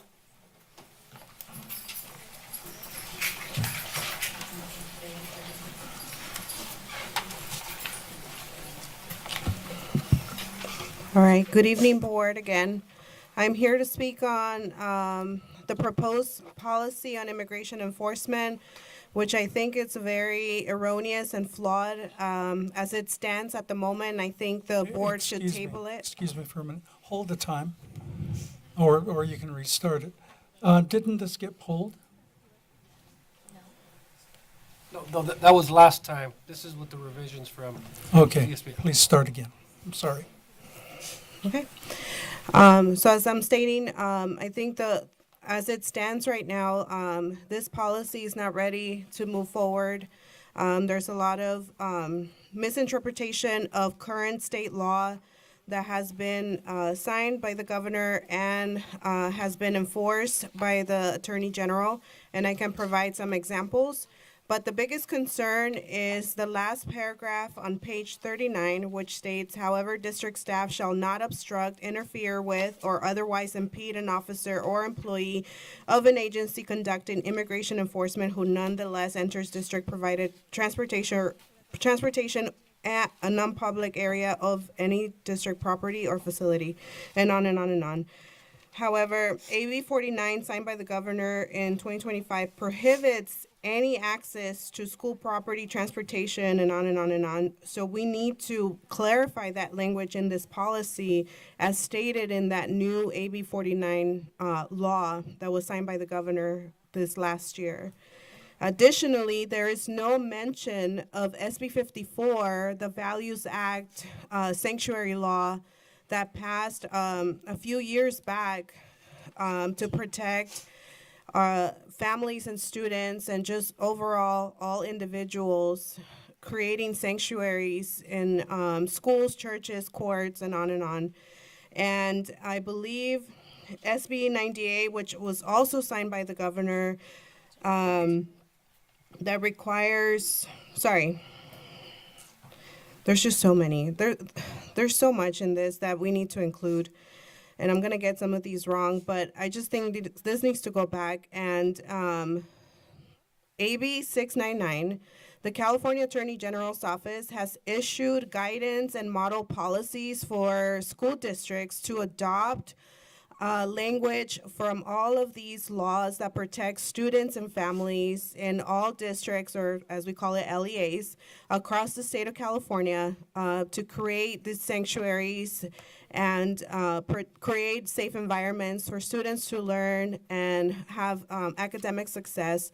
And so in those guidelines, they're very specific that we need to mention SB 54, Values Act, and we need to be very explicit of prohibiting law enforcement, enforcing any individual or law enforcement agent enforcing immigration activities without a judicial warrant to enter any school property. So that needs to be very specific. And also SB 98 requires mandatory training for staff. And so in one of the paragraphs, it says the superintendent or designee shall develop procedures for and may provide training. It should say mandatory training for all Can you staff. forward all your concerns to the superintendent's Yes. office or to me? So, Yes. But for the public, I would like to pull this until we get it clarified. The CSBA on E12, Board President, if I may, though, just let you know that there is a legal requirement of this being approved by the board and submitted to the state. There is a pending timeline for that. it Pulling has it gone may through be- CSBA legal and. This is also, this has been, everything on here has been written by CSBA and reviewed by their legal counsel. So this is obviously the first reading. We would bring it back again in second board meeting in February for the second reading. But there is a time line associated with the law that has school districts required to submit it to them upon approval by a certain date. So We can always amend it and change it. so, yes, this policy could be obviously amended after you do the second reading. It could be amended the following board meeting, but I will get you the date on that timeline. That would help. Is due to the state, CDE, where we have to upload it. Yeah, so the public knows, many legal minds have gone over this, and it is appropriate according to them. They go with the state, they interpret it, and then they send it out to anyone who has a subscription. I believe it's a service from CSBA, California School Board Association. Okay, let's keep it in then, because of time. Okay, next, Dr. Alvarez. Ana Gonzalez, item E311 and F1.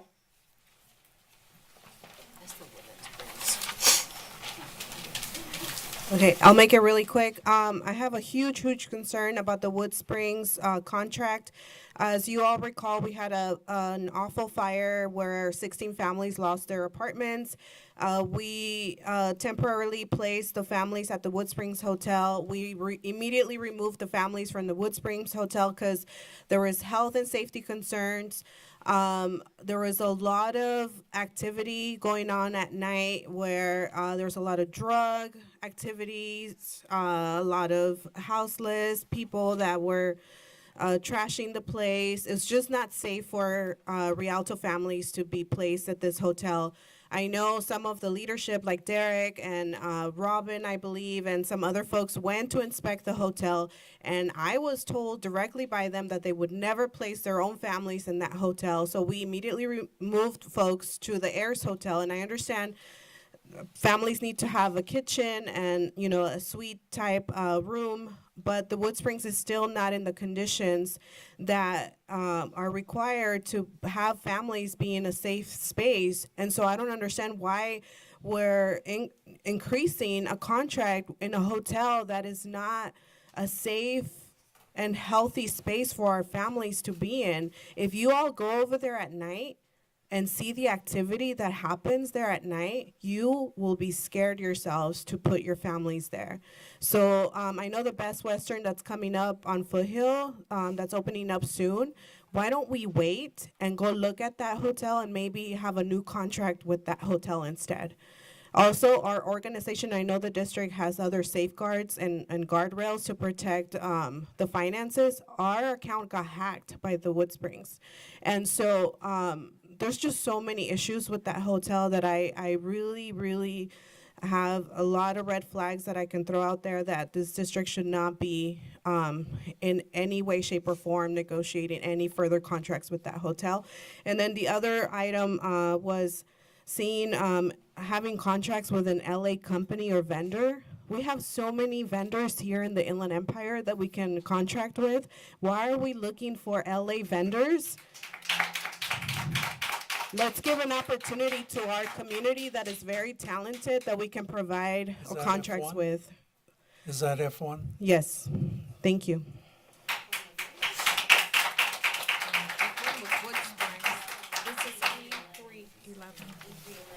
Okay, thank you. All right, we definitely need to look into Wood Springs again. Well, I think in fairness, let's just go ahead and have the discussion because a lot of people will be placed. We can't, I think it will hold. Point of order, we can't discuss it till we get to the Yeah, we should agenda go item. ahead and have our discussion. When we get to the item then. Right. Is that item F1 Mhm. or E? Yeah, all of them. Have the discussion because it would be a violation of the Brown Act. I know that we have families there. We've been placing them there. And with these concerns, I don't like the idea, but I don't like families on the street either. So we'll. So we have yeah. other comment somewhere? Continue, please. Myrna Reese, didn't specify an item.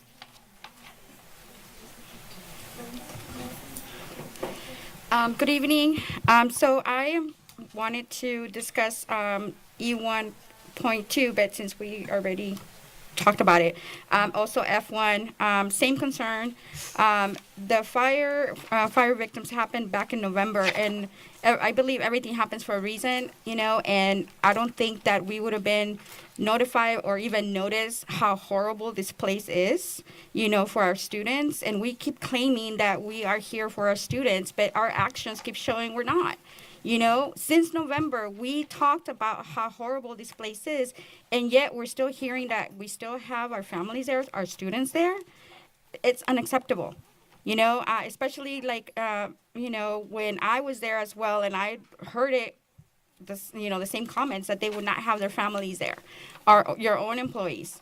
So if you hear that from somebody that cares for our students, and they say they wouldn't be there themselves, but it's okay for the students to be there, that does not look right. Again, contradictory. Again, we're not doing what we say we're doing.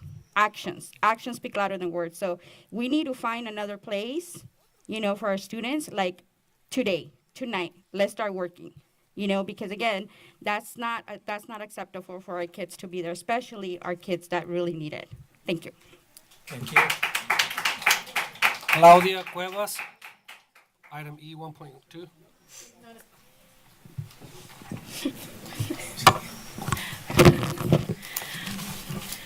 Hola, muy buenas noches. Mi nombre es Claudia Cuevas Hello, good evening. My name is Claudia Cuevas, y yo estoy aquí por la política 1445, and I'm here for Policy 1445, leyes de inmigración. immigration laws.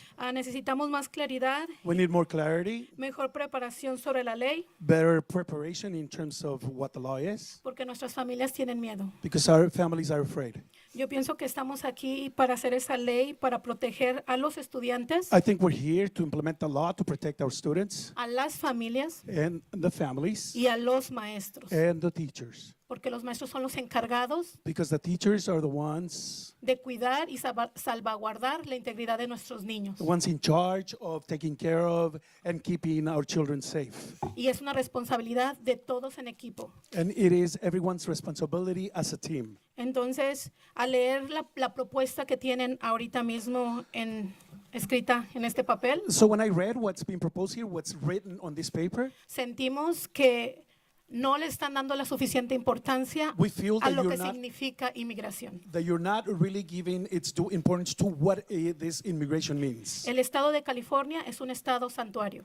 The state of California is a sanctuary state. ¿Cómo nosotros podemos defender y proteger a nuestras familias que no tienen documentos? How can we defend and protect the families that are not documented? Necesitamos hacer una ley que defienda la integridad de todos nosotros aquí presentes. We need to draft a law that defends the integrity of everyone here present. Porque yo tengo documentos, pero puede ser que el mejor amigo de mi hijo no los tenga y mi familia va a sufrir porque mi hijo va a sufrir. Entonces es una cadena de todos. Because I am documented, but my son's friend might not be documented, and if he's picked up, my son's going to suffer, we are going to suffer, because this is all connected together. Entonces tenemos que estar preparados para esta situación. So we should be prepared for a situation such as that one. Y hablando un poquito, cambiando de tema drásticamente, And switching topics drastically, sobre la aprobación del hotel.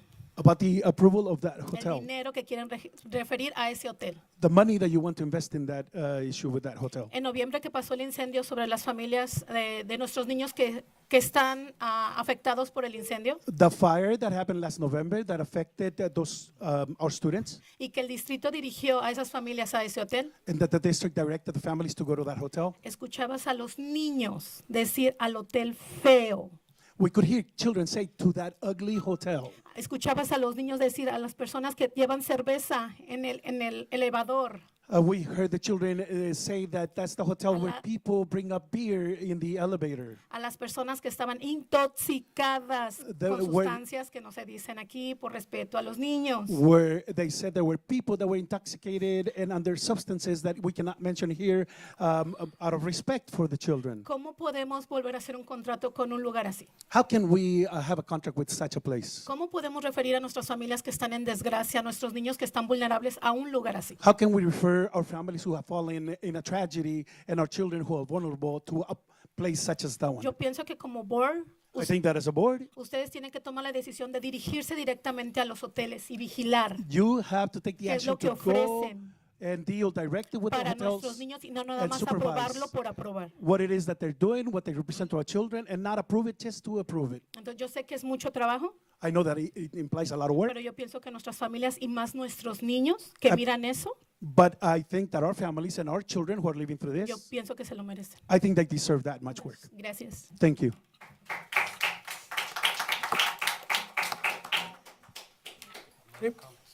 All right. Let's see. Get on the right page again.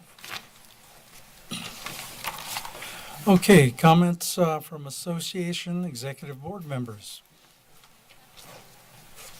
Rialto Education Association. Please remember that comments on raises have already used up the time.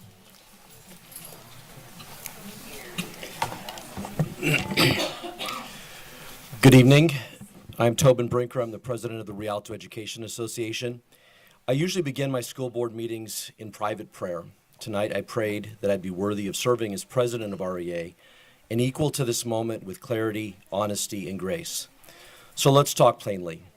Over the last 11 years, this district's ending balance has grown from 35 million to more than 200 million, a 39% reserve. Every single year, revenues have come in higher than projected and expenditures lower. Budgets warned of deficits, but reality delivered surpluses 11 years in a row. That isn't luck, that's a pattern. It's the same 11, and over that same 11-year period, the district's revenues have grown from roughly 250 million to over 500 million. The revenues have doubled. Now here's the question that should guide the entire conversation. If revenues doubled, did educators' salaries double? They did not. In 2014, a brand new teacher earned about $48,000.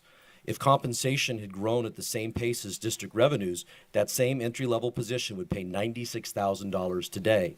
Instead, it pays $66,000. There's a gap, $30,000. That's the distance between institutional growth and the people who make that growth possible.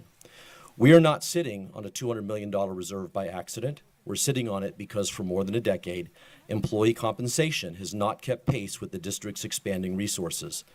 The budgets were balanced on our backs, often accompanied by the gentle reminder to do it for the children. We do, every day. Recently, Board President Martinez asked how our test scores were and whether we earned the 5% we were requesting. Mr. Martinez, respectfully, those are not just our test scores. They're yours as well. When Simpson Elementary is named a California Distinguished School, we celebrate together.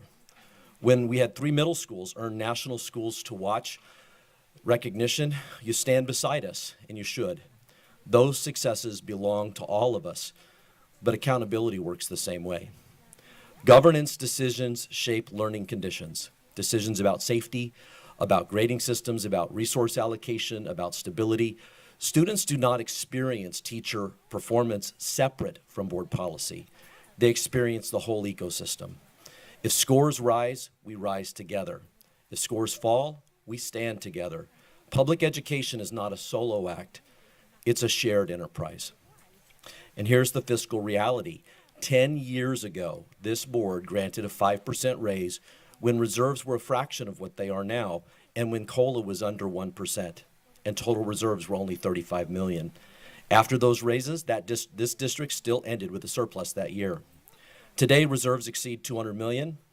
Revenues are exceeding 500 million. The state outlook is stronger. Federal funds that we thought weren't going to be coming, the state sued and now they're going to come. It's consistent with the district's own, a 5% increase is not reckless, it's responsible. It's consistent with the district's own history and it's modest compared to the growth of the institution itself. We have a new superintendent. We all want him to succeed. Starting his tenure with a protracted dispute over compensation when the data clearly shows the capacity does not strengthen Rialto, it weakens it.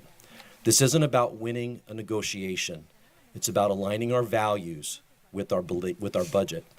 If we believe educators are the engine of student success, then compensation should reflect that belief. Revenues have doubled. Reserves have multiplied nearly 6-fold. The people in the classroom have not kept pace. That's an imbalance that we are here to correct. We asked our members to do postcards to give to you, and if I can, I've got them divided into 5 piles, 1 for each school board member. Okay. And it looks like our piles got messed up a little bit. There's 1.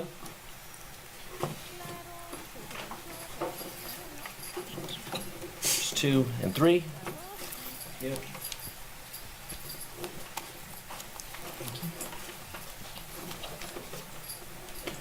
Those. And 4 and 5. Okay, thank you very much. Thank you for your time this evening.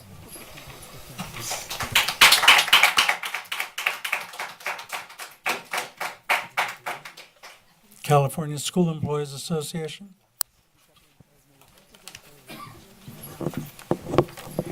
Good evening, Board President, Board members, and Superintendent. I'm Christina Costa, President of CSEA, and I'm here tonight in support of CSEA and REA. Currently, under the scrutiny and consideration that our raise is under, I want to begin by saying this. Supporting a fair raise for classified and REA is not about politics. It is not about posturing.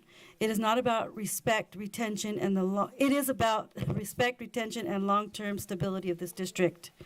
I was deeply concerned by a recent comment from the board president suggesting the CAS scores could determine whether the determine whether the teachers deserve a raise. That framing is problematic for several reasons. First, compensation is not a reward system tied to a single data point. Raises are negotiated based on cost of living, recruitment, and retention needs, market comparisons, and the value of our professions. They are not bonuses contingent upon fluctuating test scores. Second, CASP scores reflect far more than the classroom instruction. They reflect poverty rates, housing instability, language acquisition challenges, special education needs, mental health trends, attendance patterns, and family economic pressures. To reduce educators' worth to a standardized testing outcome oversimplifies a complex reality. Our classified staff members and teachers work with students who walk into classrooms carrying burdens that cannot be measured on a Scantron sheet. We all teach through trauma, food insecurity, behavioral escalations, and chronic absenteeism, and so much more.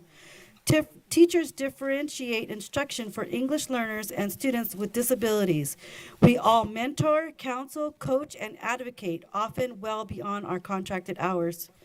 Third, if we begin tying compensation to test scores, where does it stop? Do we tie administrative salaries to attendance rates? Do we tie board pay to enrollment growth? Compensation for all professionals, both classified and credentialed, is based on the role we fulfill and the expectations of that role, not on selective outcome metrics that are influenced by multiple variables. Most importantly, this type of rhetoric damages morale and erodes trust.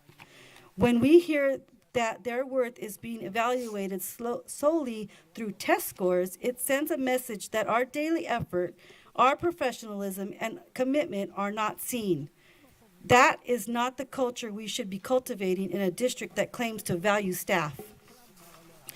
If we want stronger outcomes, the path forward is collaboration, not conditional compensation. Look around. We were all not here for the heck of it. We are here because we deserve that fair wage. You should be recruiting quality educators by offering competitive salaries.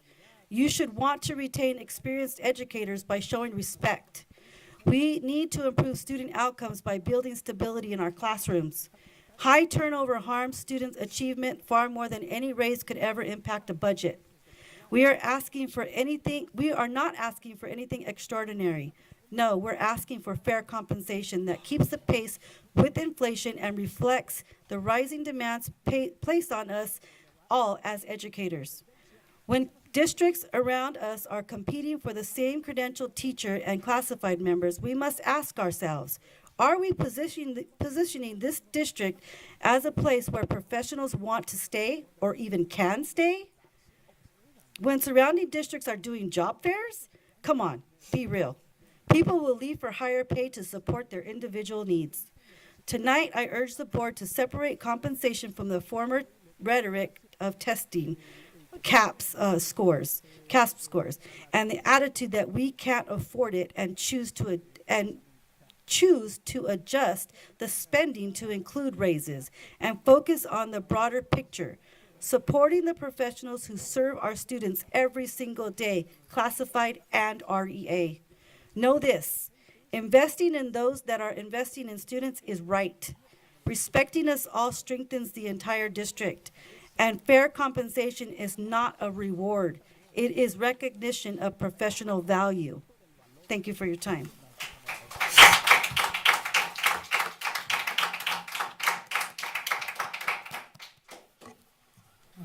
Okay. Teamsters Local 986.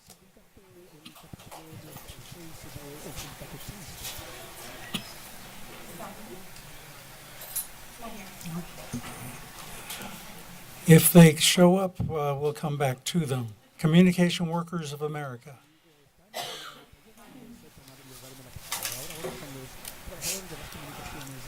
Okay, two to return to if they show.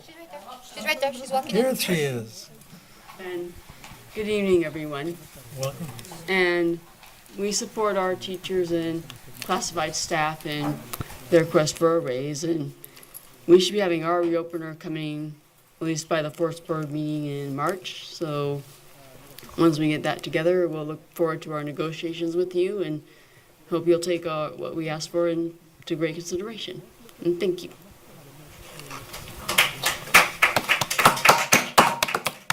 Rialto School Managers Association.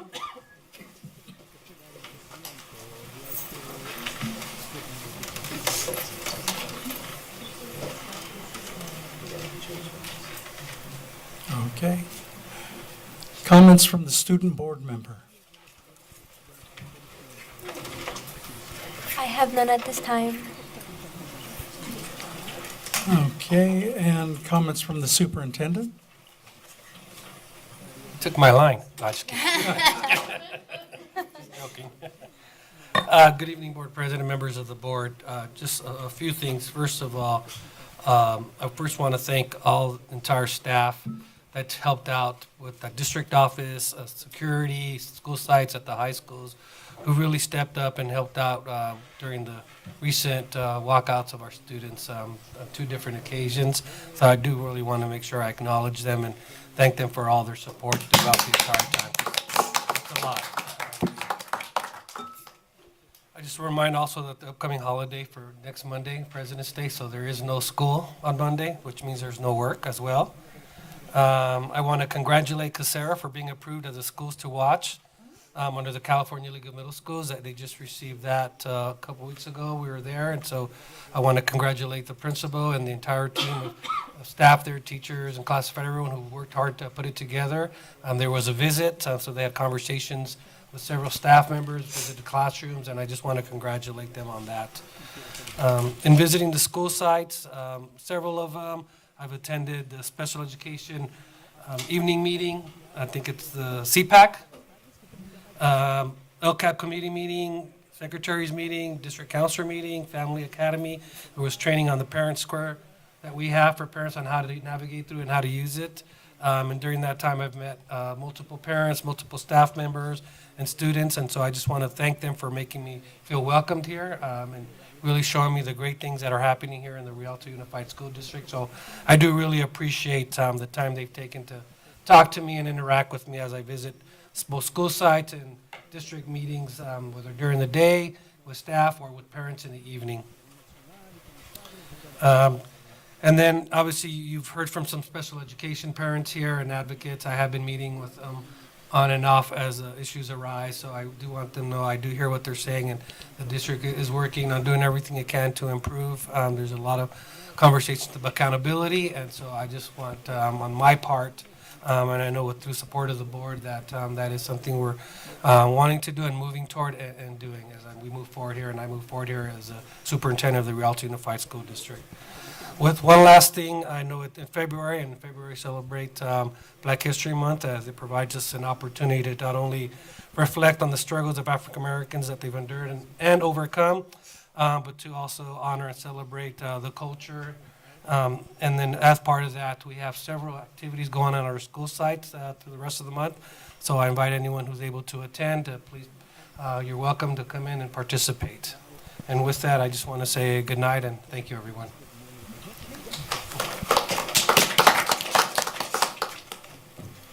Okay, comments from the members of the Board of Education. Dr. Lewis? Well, I'd like to start of saying, think of your fellow man, give him a helping hand, put a little love in your heart. And there's a lot of stress of job closures, big companies, school districts, closing schools, laying off, that's employment. But when you put love in your heart, you put joy in your heart. And so when I went to the Eisenhower, their honor roll, and Eisenhower really talks about the 3 E's, enrollment, enlistment, and employment. And I added another E, enjoyment.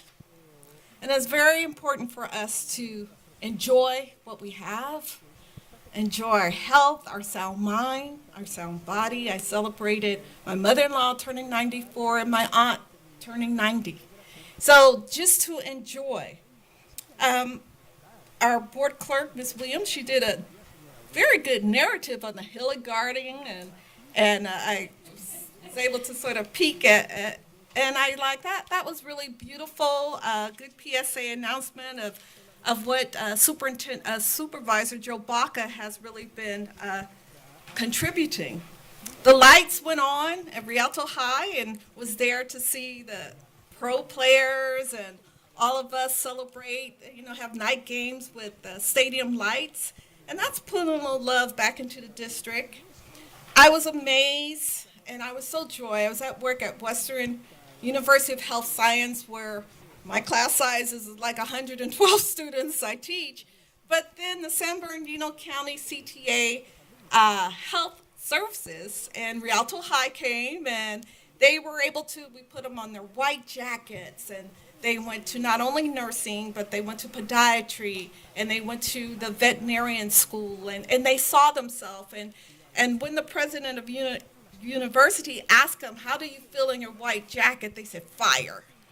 They knew that they were capable of being doctors, optometrists, podiatrists, graduate school of nursing, and they went to our sim lab, and I just really felt proud because the majority had not even gone that far to Pomona to even come outside their comfort zone.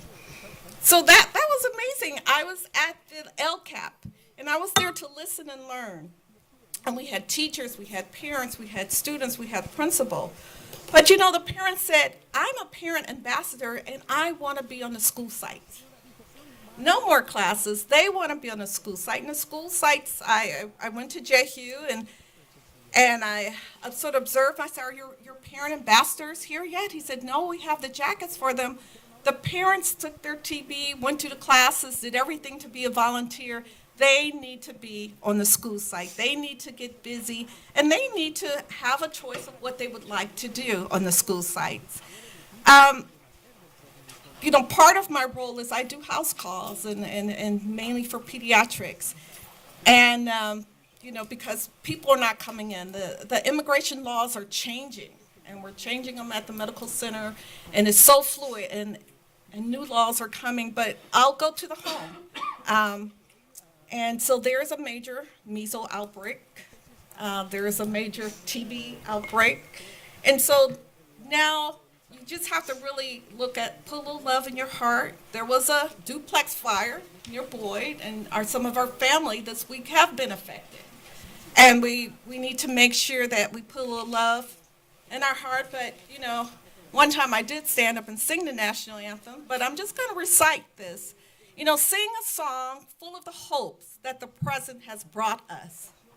Facing the rising sun of our new day begun, let us march on till victory is won. And so when the student said Sojourner Truth, she is a nurse. She was a nurse. And we have to make sure that the marathon continue. And what people don't realize, that there's always going to be a fight and there will be a struggle, but let's put a little love in our hearts and let it show to our students. Because when I saw them at JHU, they didn't have an issue. They were playing and happy, and it was class. And when I see them, I see the joy that they have in schools. And I listen to the teachers, that they have the joy of teaching.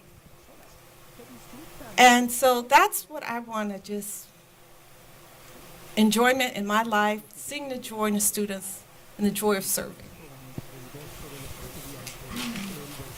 That's it.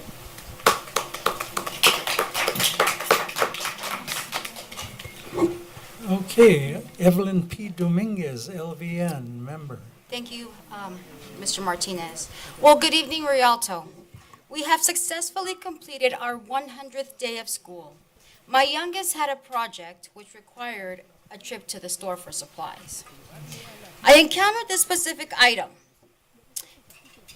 Instead of reading stop, it says start. Kindness starts here. This observation led me to complete the concept of Rialto kindness, a topic we frequently address, but do we practice it? During the last board meeting, comments were made regarding the CAS scores. I wish to clarify that CAS scores represent performance of our district in its entirety, rather than an individual classroom. As it has been previously articulated from this dais and from this podium, toma un barrio para educar a un estudiante, which translate, it takes a village to educate a child. Our security team plays a crucial role in ensuring that students can concentrate on their studies without concentrating on their safety. Our nutrition services are essential for students to focus on learning rather than hunger. The custodial and maintenance staff maintains a clean and inviting environment for education. Our principals, administration team provide vital guidance and professional development for our teachers. The superintendent offers essential leadership and strategic direction. Finally, the board ensures financial stability for the district. There are numerous other departments within our district that are also indispensable to the success of our children. I wish to formally disassociate myself from those recent comments, which I find both impolite and disheartening. While I firmly believe that all educators are entitled for a fair contract, my paramount objective is to ensure the longevity, time retention of teachers and staff. Pay increases should not be primarily contingent upon test scores, as such practice can foster an environment of mistrust. Our educators constantly demonstrate exceptional dedication and commitment to our students, even when there are circumstances beyond their control. Particularly in the current climate, my utmost priority is to avoid staff reductions, such as these measures will lead to increased class sizes, and the quality of education we deliver to our students will decrease. My remarks this evening concerning pay increases are not solely focused on remuneration, but rather to preserve the spirit of Rialto kindness, the kindness that originates here at this board. Our community is currently navigating challenging circumstances due to the recent national events. In these times, we recognize the importance of collaboration over conflict, striving collaboratively for academic excellence for our scholars. I extend my sincere apologies to anybody negatively impacted by these remarks. Finally, I wish to commend all of our Eisenhower Honor Roll students. I am particularly proud to acknowledge that one of these distinguished scholars is one of my confirmation students, who has achieved an impressive 4.67 GPA. I am dedicated to serving our community in various capacities. And lastly, I want to end with a quote. People will forget what you say. People will forget what you did. But people will never forget how you made them feel. Maya Angelou. Thank you. That's all I have for tonight, guys. Clerk Williams. Well, happy Black History Month. It's powerful to see our multicultural, multi-ethnic Rialto Unified community come together to recognize and celebrate the countless contributions of people of African descent to our nation and to the world. We honor the names we all know, leaders like Dr. Martin Luther King Jr., and we also honor the names history may never record. Those who labored, innovated, taught, protected, nurtured, and built without ever receiving their flowers while they were here. Black History Month is not only about reflection, it is about responsibility. There's still good left for us to do in our lifetime. Let this month remind us all to focus not on titles, fame, or recognition, but on the mission each of us has been called to fulfill. Let us move forward with the strength of those who came before us, building one another up, not stepping on one another to rise. Congratulations to our first semester scholarship recipients. Your hard work is being recognized, and you, as well as all of our high school hosts for our future incoming freshmen mentioned earlier, are an example to your peers, and you have no idea what an impact you may be making on those around you, for those that listen to the board meeting. Just by prioritizing your future, just by showing those around you the possibilities. And to all of our students, there's always time to improve, to grow, and to be better today than you were yesterday. I want to speak to the passion we've seen from our students. Our students have heart. They want to participate in society. They want a voice. They do not look the other way when they disagree with something. We saw that recently. The passion is something to be proud of and something we must help guide. Thank you to our staff, our site administrators, and our school resource officers, the Rialto Police Department, and everyone who took time out of their day unplanned to ensure the safety of our students and making sure every child returns safely. That matters. Now our work is to help our students channel that passion productively.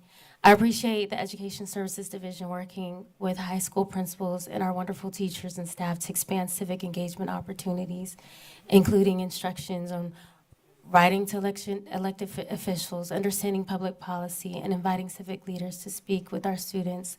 Let's encourage participation in opportunities like debate, model unionations, student leadership, campus clubs. Let's teach our young leaders how to advocate effectively, respectfully, strategically, and safely. And to our families, please continue talking to your students. Encourage them to get involved in structured opportunities available on campuses, and those we're continuing to build. Our students are ready to lead, and it's our responsibility to equip them with the tools to do it well. We started off the year on a great note with our board workshops on finance. I believe those presentations could be found on the district's website for anyone who wants to learn about where the district is with its finances. I also want to keep on our radar the importance of scheduling a board retreat in the near future, so that we dedicate time for governance and alignment is critical, and a retreat will allow us to clarify priorities, refine board goals, and ensure we're strategically focused to lead effectively. Thank you. Okay, Vice President Montes. Thank you, Board President, Mr. Martinez. I first would just like to thank Marbella Cortez, special education parent who came to speak earlier. And when she finished, she looked over at me and she said, "Mr. Montes, I've been reaching out to you for a long time now." And it's true. It's been years. She does need our support, our help with her children's IEPs, and commend you, Dr. Alvarez, for meeting with her and listening to them and trying to do everything possible to help them with their children's IEPs. So thank you for that. And also to the other parent, I believe Jaden's mother, I forget the name, I didn't write it down. My heart goes out to them. Anything that we can do to try to help them, we should. I just would like to share that when it comes to employee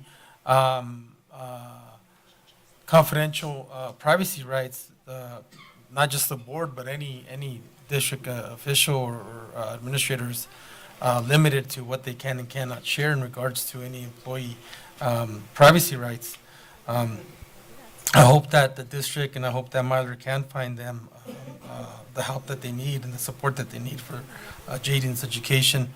I also want to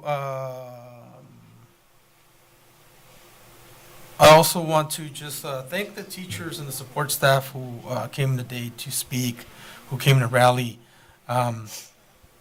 There's nothing wrong with protesting. There's nothing wrong with marching, and I'm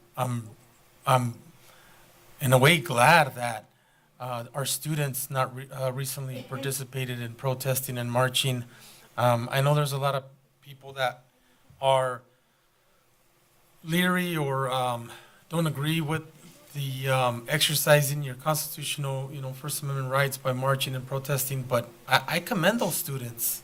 I was actually Friday, last Friday, I believe, I was in a convoy, a funeral convoy for one of my mom's older sisters. One of my aunts passed away, and we were driving down San Bernardino Avenue from Fontana to Colton to the Hermosa Cemetery there behind the Arrowhead Hospital. And as we were driving down San Bernardino, we're crossing Riverside, and I see a big old crowd on all four corners of the street.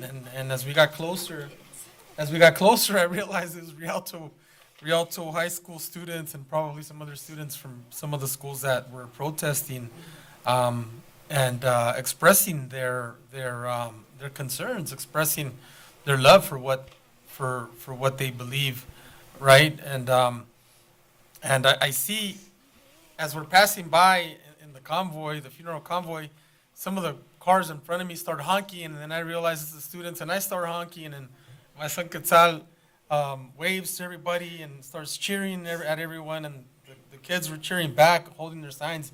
And I see Dr. Alvarez in the corner over by the. I seen him standing over by a tree, just kind of sitting back, watching everything, right?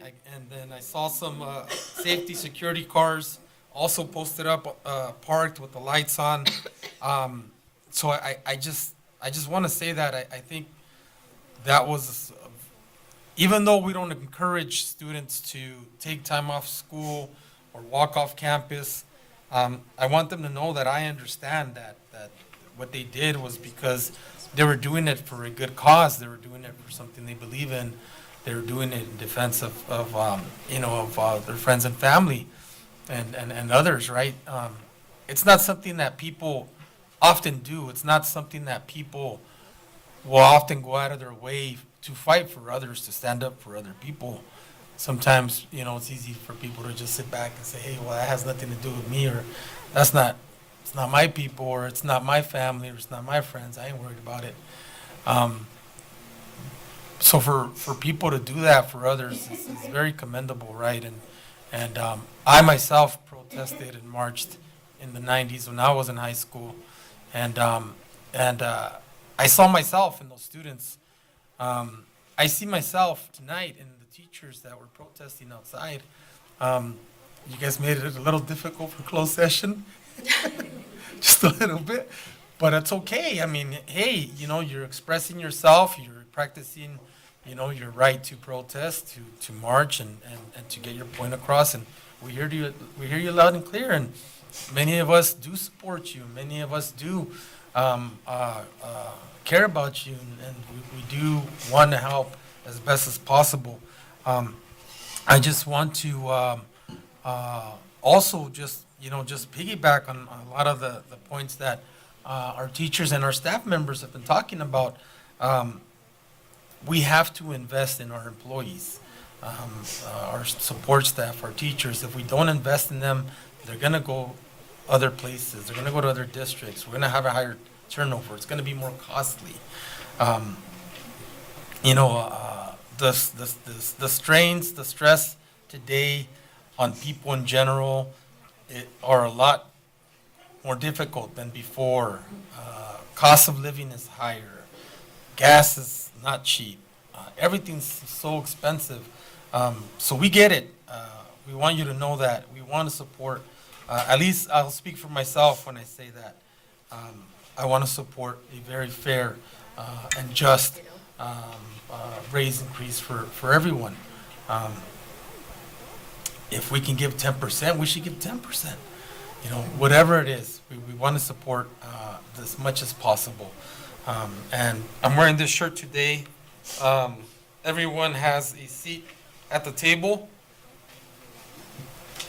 That's. It shouldn't be just a phrase. It shouldn't be just a cliche.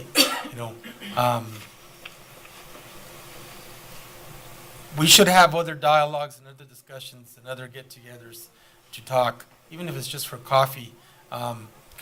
Principals to coffee with the principal.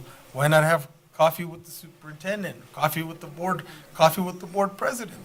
You know, whatever it takes, but we need to speak with each other more, communicate more.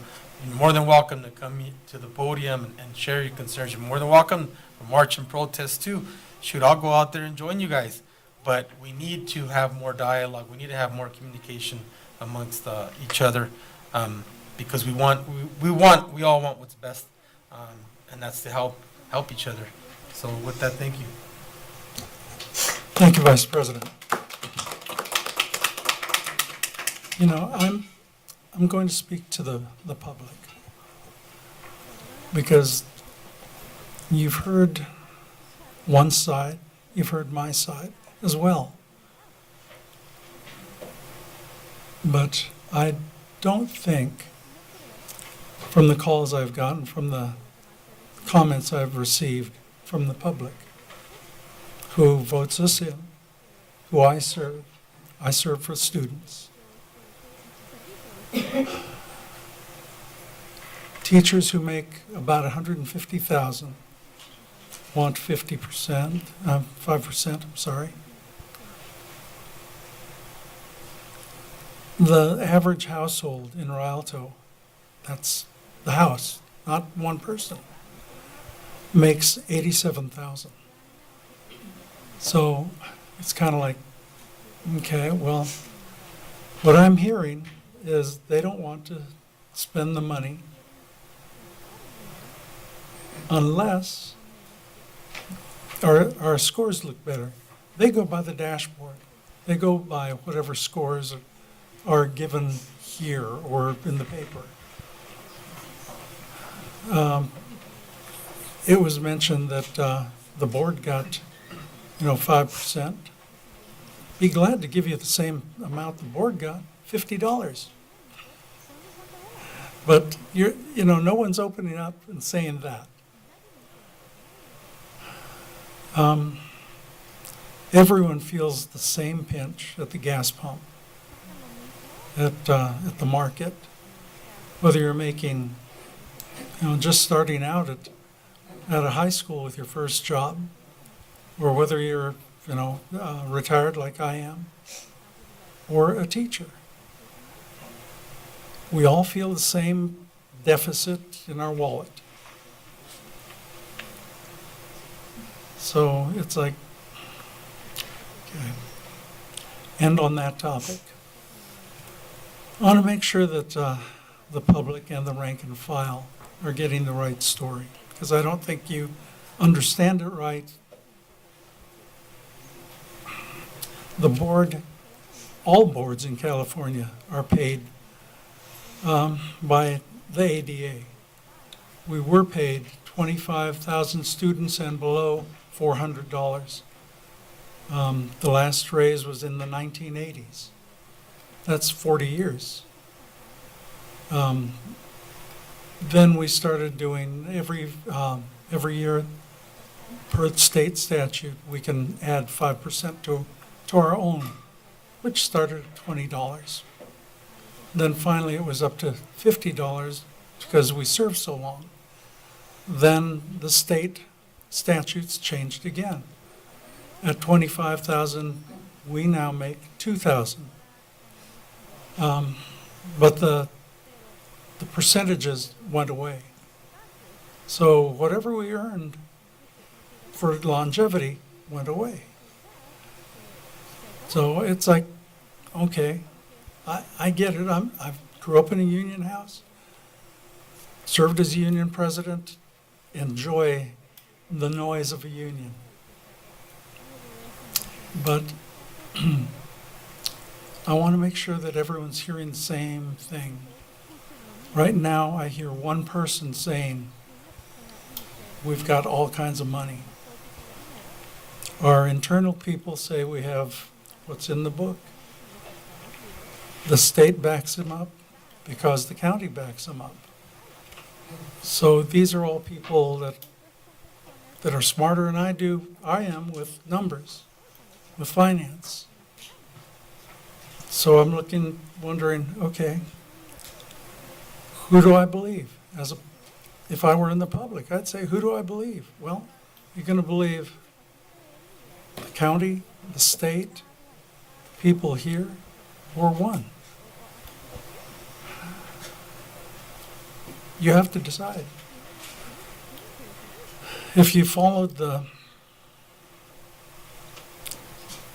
school board financial discussion, we've had two.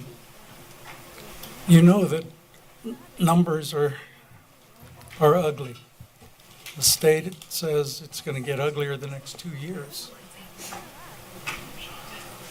So the numbers within that 2 years here is 40 people have to get riffed. That doesn't help teachers, that doesn't help students, that doesn't help anybody, except that's what the state says we can afford. So it's like, as a board member, we try to do the right thing. Myself, before I got elected, I always have this thing. I make my mind up so decisions later are easy, and they're not that easy. Students, staff, community. That's my barometric gauge there.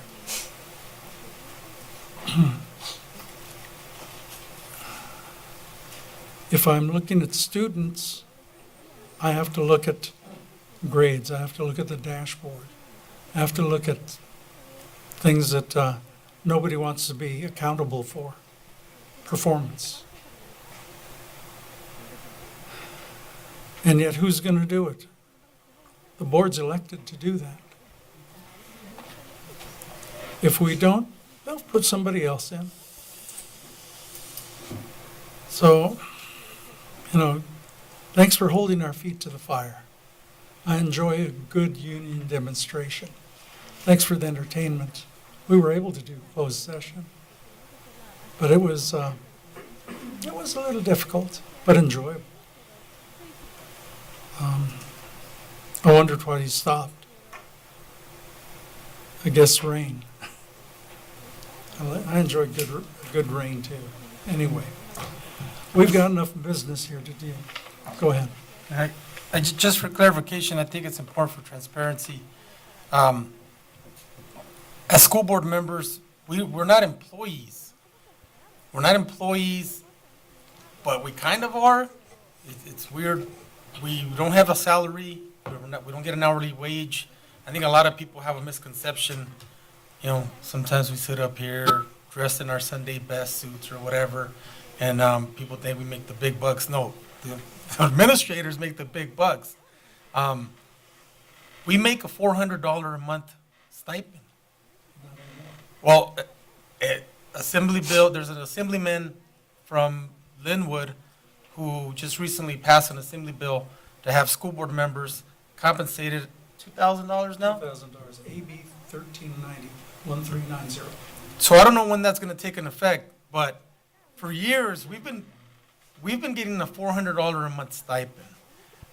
It's not even a part-time job, but we do this because we care. And I just mentioned that not to rebut or not to clap back at anybody.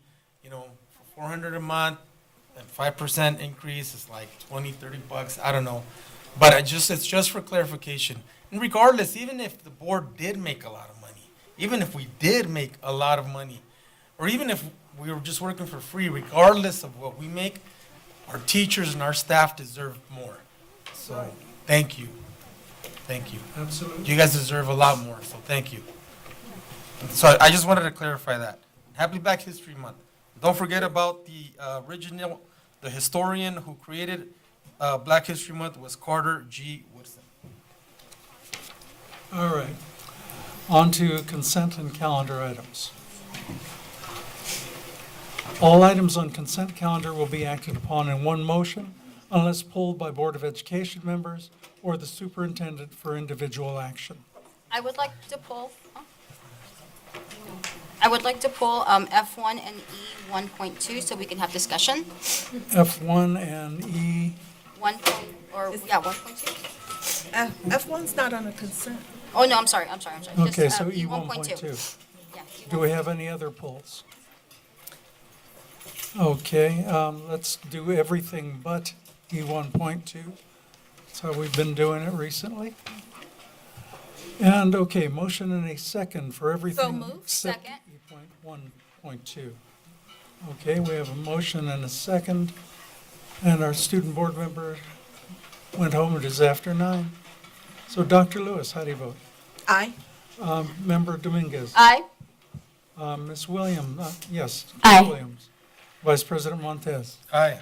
And myself, aye. Okay, we go to E.1.2. I understand that there is a timeline on it?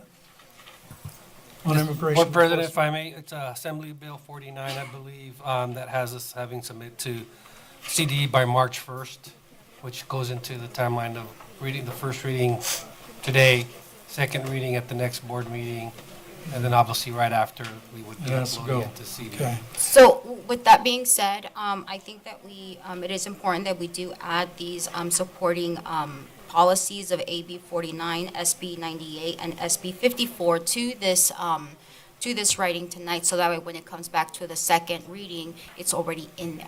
It can be supported, it can be put in still for the second reading.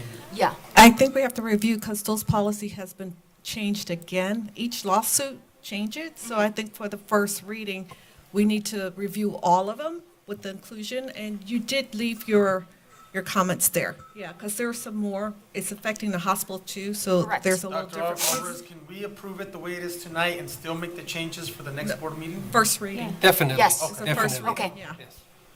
Okay, And do we have suggested changes or? I submitted them earlier, and I know that Mrs. Gonzalez is going to submit some as well, so we They get can be included for the yeah, next for the meeting. next reading.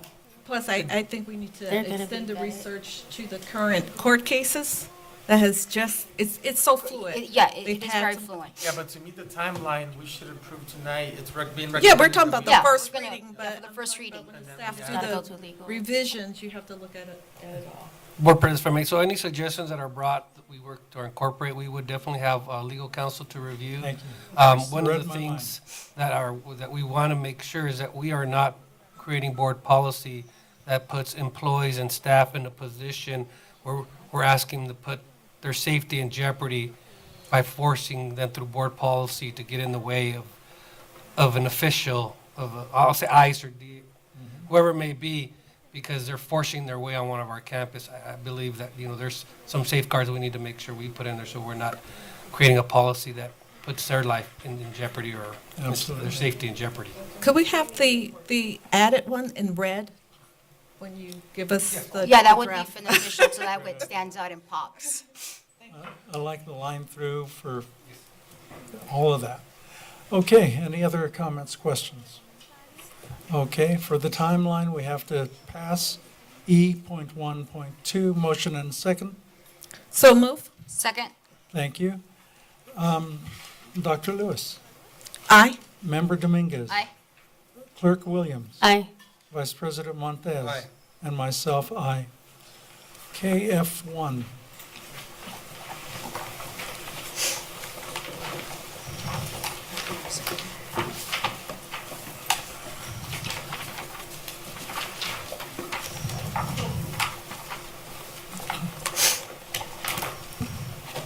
Okay, F1, approve an amendment with Wood Spring Suites DBA doing business as Cape Town Hotel. Motion and second. So move. Second? And we did hear the comments on this. We'll look for a better spot. Problem is, I don't want to displace anybody at all. Are we So, with the questions What, and do discussion? you wanna need to read it so we Yeah, can go into discussion? Okay, approve an increase to the original approved agreement amount of $200,000 by an additional $100,000, effective February 12th, 2026 through June 30th, 2026, for a revised total cost not to exceed $300,000 and to be paid from the general fund, Title IV. Questions or comments? Yes. Oh, sorry. Do we have a representative here, or do we need to wait for them before I state my question? Okay, so I see that this is for February 12th, which is tomorrow, extending to June 30th. Now, is this for our current students that are placed now, or is this to extend a contract for next year? Is this including, is it both, is it not?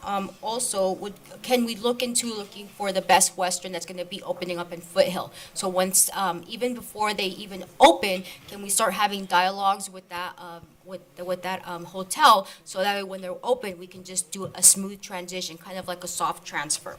And then also, have the concerns that were brought up in regards to the Woodland Springs at the time of the fire, which I believe was back in December, have they been addressed, and how have they been addressed? So, Board President, if I may, so the first part of the question I'll answer. So this is just for the end of this school year, so it goes through June 30, 2026. As Mr. Board President Martinez mentioned, what we don't want to do is just not move forward, and then we might have to displace them. Just because if the board approves this item, doesn't mean we're locked into through the end of the year and all the money is being allocated to, or has to be paid to this particular establishment. The district could still begin actively finding a suitable, a better place, alternative. At that point in time, we would come back and get an item for the board to approve, which we could start moving families over, and then end our contract earlier with this other establishment. So it's not like we're locked in with them by approving this. Okay, we have another question. And the second part, I'll refer to Dr. Black or his staff who may be able to answer. So I do want to just echo, it's a not to exceed, so it doesn't mean we're going to pay this hotel up to that amount, but we don't want to move any families that are currently there. With regards to the second part of your question, Board Member Dominguez, I'm going to ask Dr. McMillan to come to the podium and give an update on that part.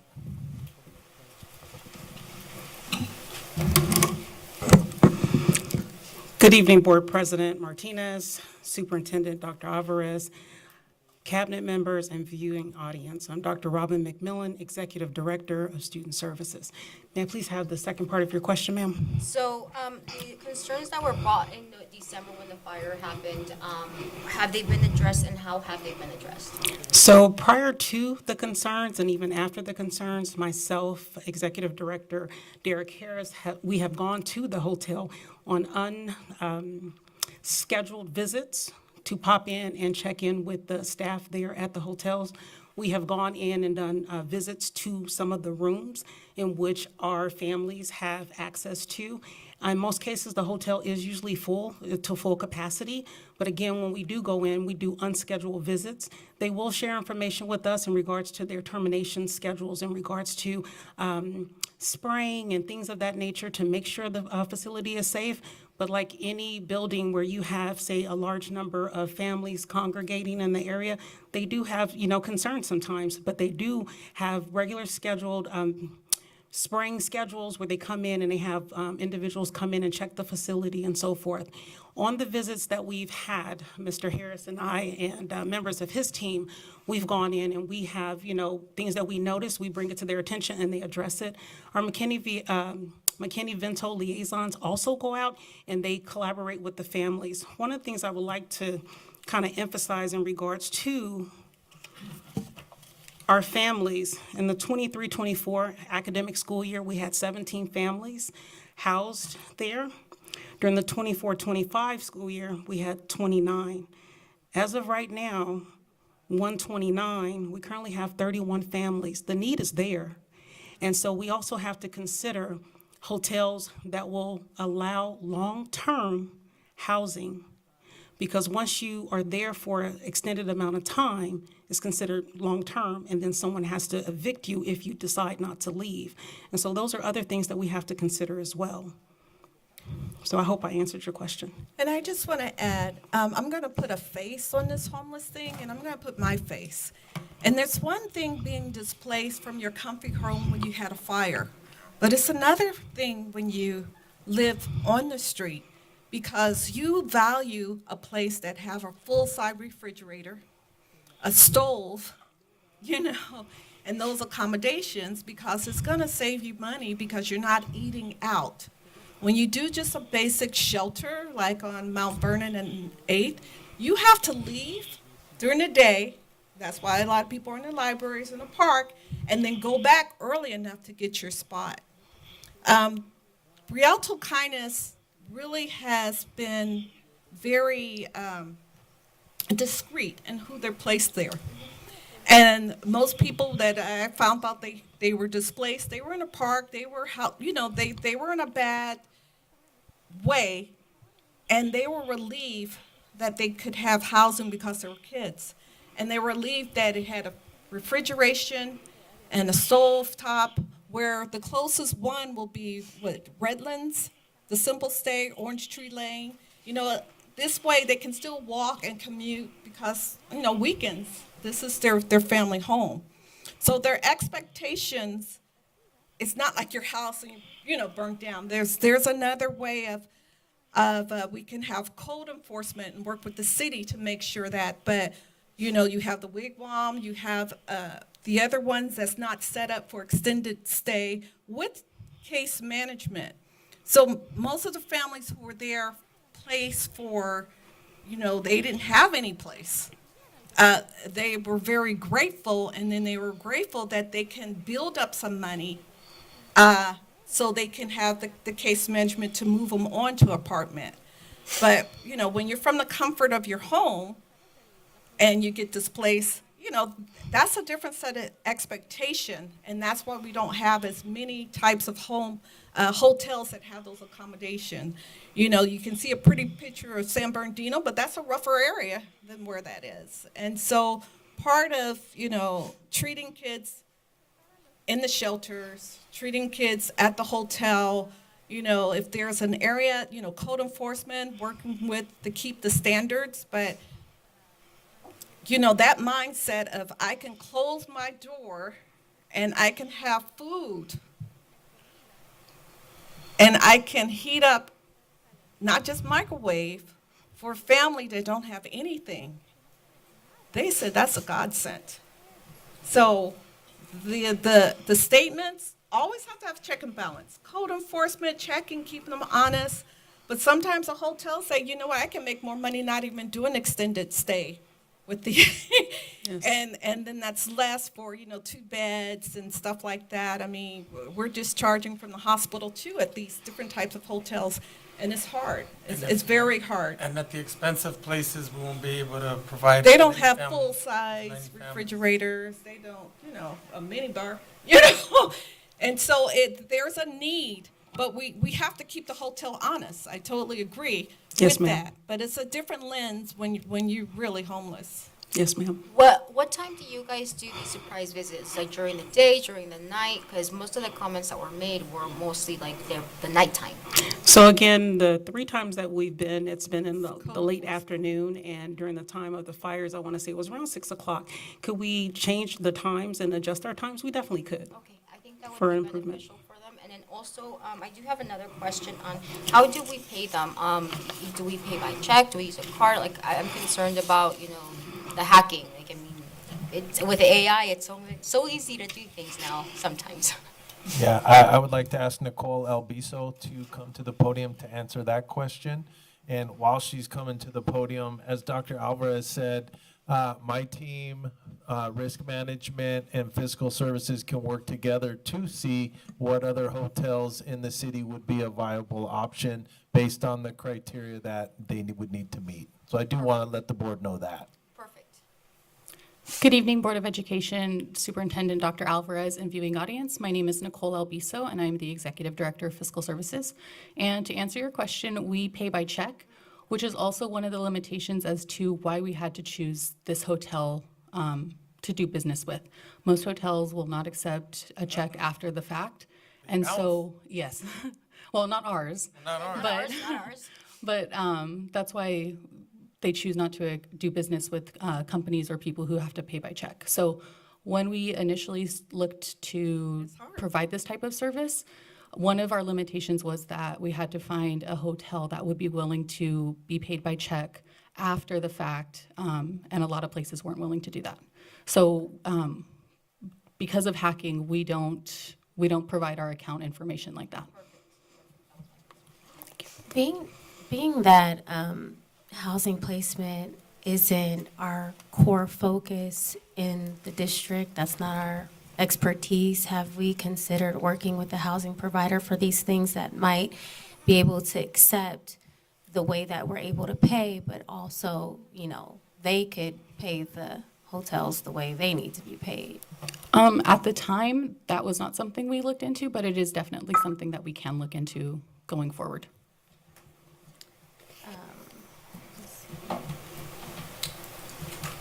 Seeing no more questions. Okay, we're ready to vote?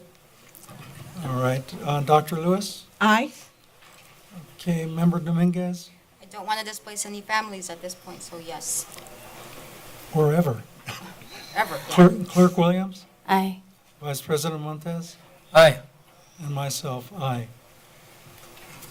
And thank you for doing such a great job finding homes for displaced families. Just, yeah. So what does happen at the 30th day, though, when they get squatters' rights?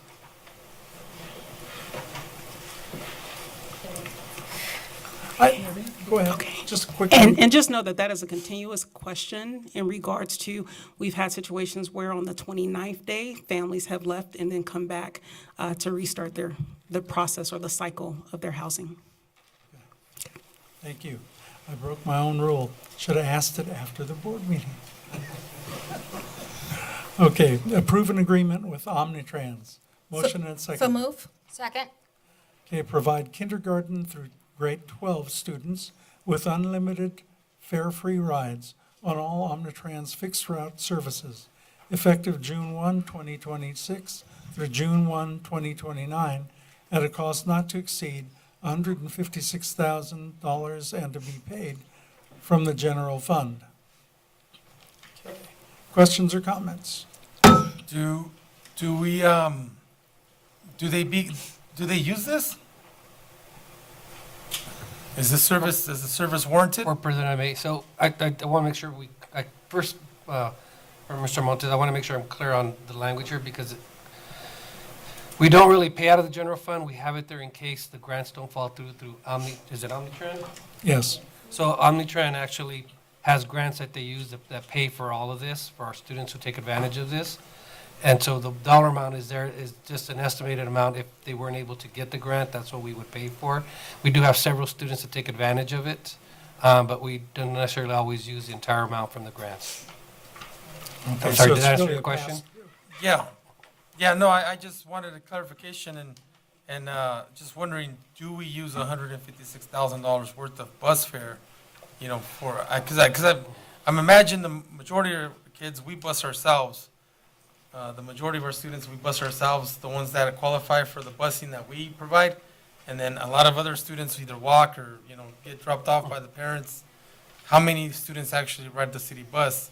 How many students actually use Omnitrans? I don't know what that number is, but I mean, as long as it's worth it, I think it's good. And Dr. Right Graves, if you along. may have that information, but like I said, it's a grant, and I think I think they get a card that allows them to travel, but I'll refer to Dr. Gibbs or. Dora, would you have the information? Yes. I'd like to call Dora Parham, Director, Transportation. Hi, Dora. Hi. Good evening, board members, superintendent, viewing audience. I'm Dora Parham, Director of Transportation. So yes, this program is funded by Omnitrans. Well, it's another funding agency, the San Bernardino County Transit Authority. So they give them the funding, and then our kids are able to show their student ID, and they can ride Omnitrans at any time, 365 days a year. They can go to Ontario. Some of the kids, I've heard that they go to Victoria Gardens, Ontario Mills, and then they use it for school. So then the parents don't have to pay for their transportation on the weekends if the parents don't have a car and have to buy a bus pass. So all they do is show the ID and that's it? Yeah, they just need their student ID. That's cool. Do you guys have data on how many of our students use the service? We don't currently have it, but we can contact Omnitrans and ask their representative if they can give us our numbers. But we do know Eisenhower uses it, Carter uses it, and so does Rialto High School. Because you see the students Yeah. getting on and off the buses. Yeah. And lastly, that's what I was gonna say is how do you track it? But I mean, you just see them getting off the buses in front of the schools then, right? And getting on and. Yes, but Omnitrans may track it for their funding purposes, but we don't. We just want to make sure that they have an opportunity to use the service, yes. And lastly, are we doing a good job at, I don't want to say advertising it, but letting the students and families know that the kids can use it? Yes, we do. Okay. And so do the school Yeah, sites. and Omnitrans, that's it. Omnitrans does it? Uh-huh, it's on the Yes. bus, they have bus signs on it. So all the local Y'all haven't never been homeless, y'all don't ride a bus. Well, who am I working with up here? Most of the Get a districts life. in our area use the Omnitrans free fares for school program. Okay. Okay. And then how do the parents, did you guys send them a letter or you guys notify them, right, that their students can use it? We actually haven't notified the parents, like through Parent Square or anything like that. It wouldn't We be a just- bad idea, Yeah, we you could know? do that for this school year, coming up in summer school. I'll tell my son, hey, The ones who do. You got a bus pass? Bus pass? Get on the bus. So do we have data on like the youngest riders for this? I'm just curious if there's somewhere where like a parent could also get some kind of discount if they have like a young rider that can't ride by themselves. And I don't know if everyone can afford to get a bus pass for the adult. We can ask Omnitrans if they have a program. Actually, they have a program for, you can have the bus or with young kids or even with disabled kids or special needs that they can use Omnitrans or Lyft. The driver just have to turn in their license or a taxi. So Omnitrans have a lot of these specialized programs. Why I know, I've lived. But they do. Yeah, they do. And it's utilized too a lot. And it's not just doctor's appointment or school. That's what makes it nice. Do we want to get staff home on time? Okay. Thank you. Thank you. Thank you. All right, board, ready to vote? Dr. Lewis? Aye. Aye. Thank you. Clerk Williams? Aye. Vice President Montez? Aye. And myself, aye. F3, approve the student transportation plan for the 2026-2027 school year. Motion and second. So please. move. Second. Thank you. Approve the updated student transportation plan for the 2026-2027 school year. Presented to the Board of Education under separate cover in accordance with Education Code Section 39800.1, which specifies the district must have a transportation plan updated and approved by April 1st of each year. April Fools, huh? Okay, questions or comments, board? All right, Dr. Lewis? Aye. Dominguez? Aye. Williams? Aye. Montez? Aye. And myself, aye. F4, adopt Resolution 252621, calling on the state of California to develop a coherent, state-focused plan for supporting local schools in closing achievement gaps. So move. Second. All right, we have a motion and a second. Questions, comments? Thank you. Okay, Dr. Lewis? Aye. Dominguez? Aye. Williams? Aye. Montez? Aye. Myself, aye.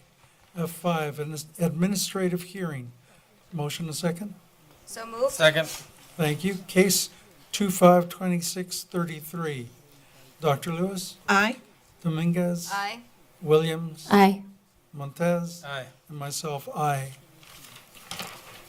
Excuse me for cutting the titles off. F6, stipulated expulsions. Motion and second. So moved.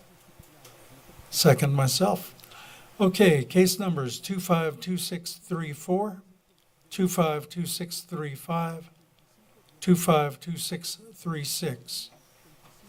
Dr. Lewis? Aye. Dominguez. Aye. Williams. Aye. Montez. Aye. And myself, aye. F7, expulsion reinstatement. So move. Second. Thank you. Case numbers 232428 and 242542. Dr. Lewis? Aye. Aye. Thank you. Aye. Montez? Aye. They're moving faster than I am. The inmates have taken over the asylum again. Yeah, no, and I think, I think by law it has to be roll call vote for discussion action items, so apologize to our colleagues, but you gotta let the board president call your name. Yeah. Okay. You want to do it again, just in case? No. All right. Reinstatement, F8. So move. Thank you. Second. Okay, case number 242565. Dr. Lewis? Aye. Dominguez? Aye. Williams? Aye. Montez? Aye. And Martinez, aye. Adjournment. The next regular meeting of the Board of Education of the Rialto Unified School District will be held on February 25th at 7 p.m. at the Dr. John R. Casalunas Education Center, 182 East Walnut Avenue, Rialto, California. Materials distributed or presented to the Board of Education at the board meeting are available upon request from the superintendent's office. Motion and second? So move. Second. Okay, everyone at once. Aye. Time Aye. 9:53.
Adjournment.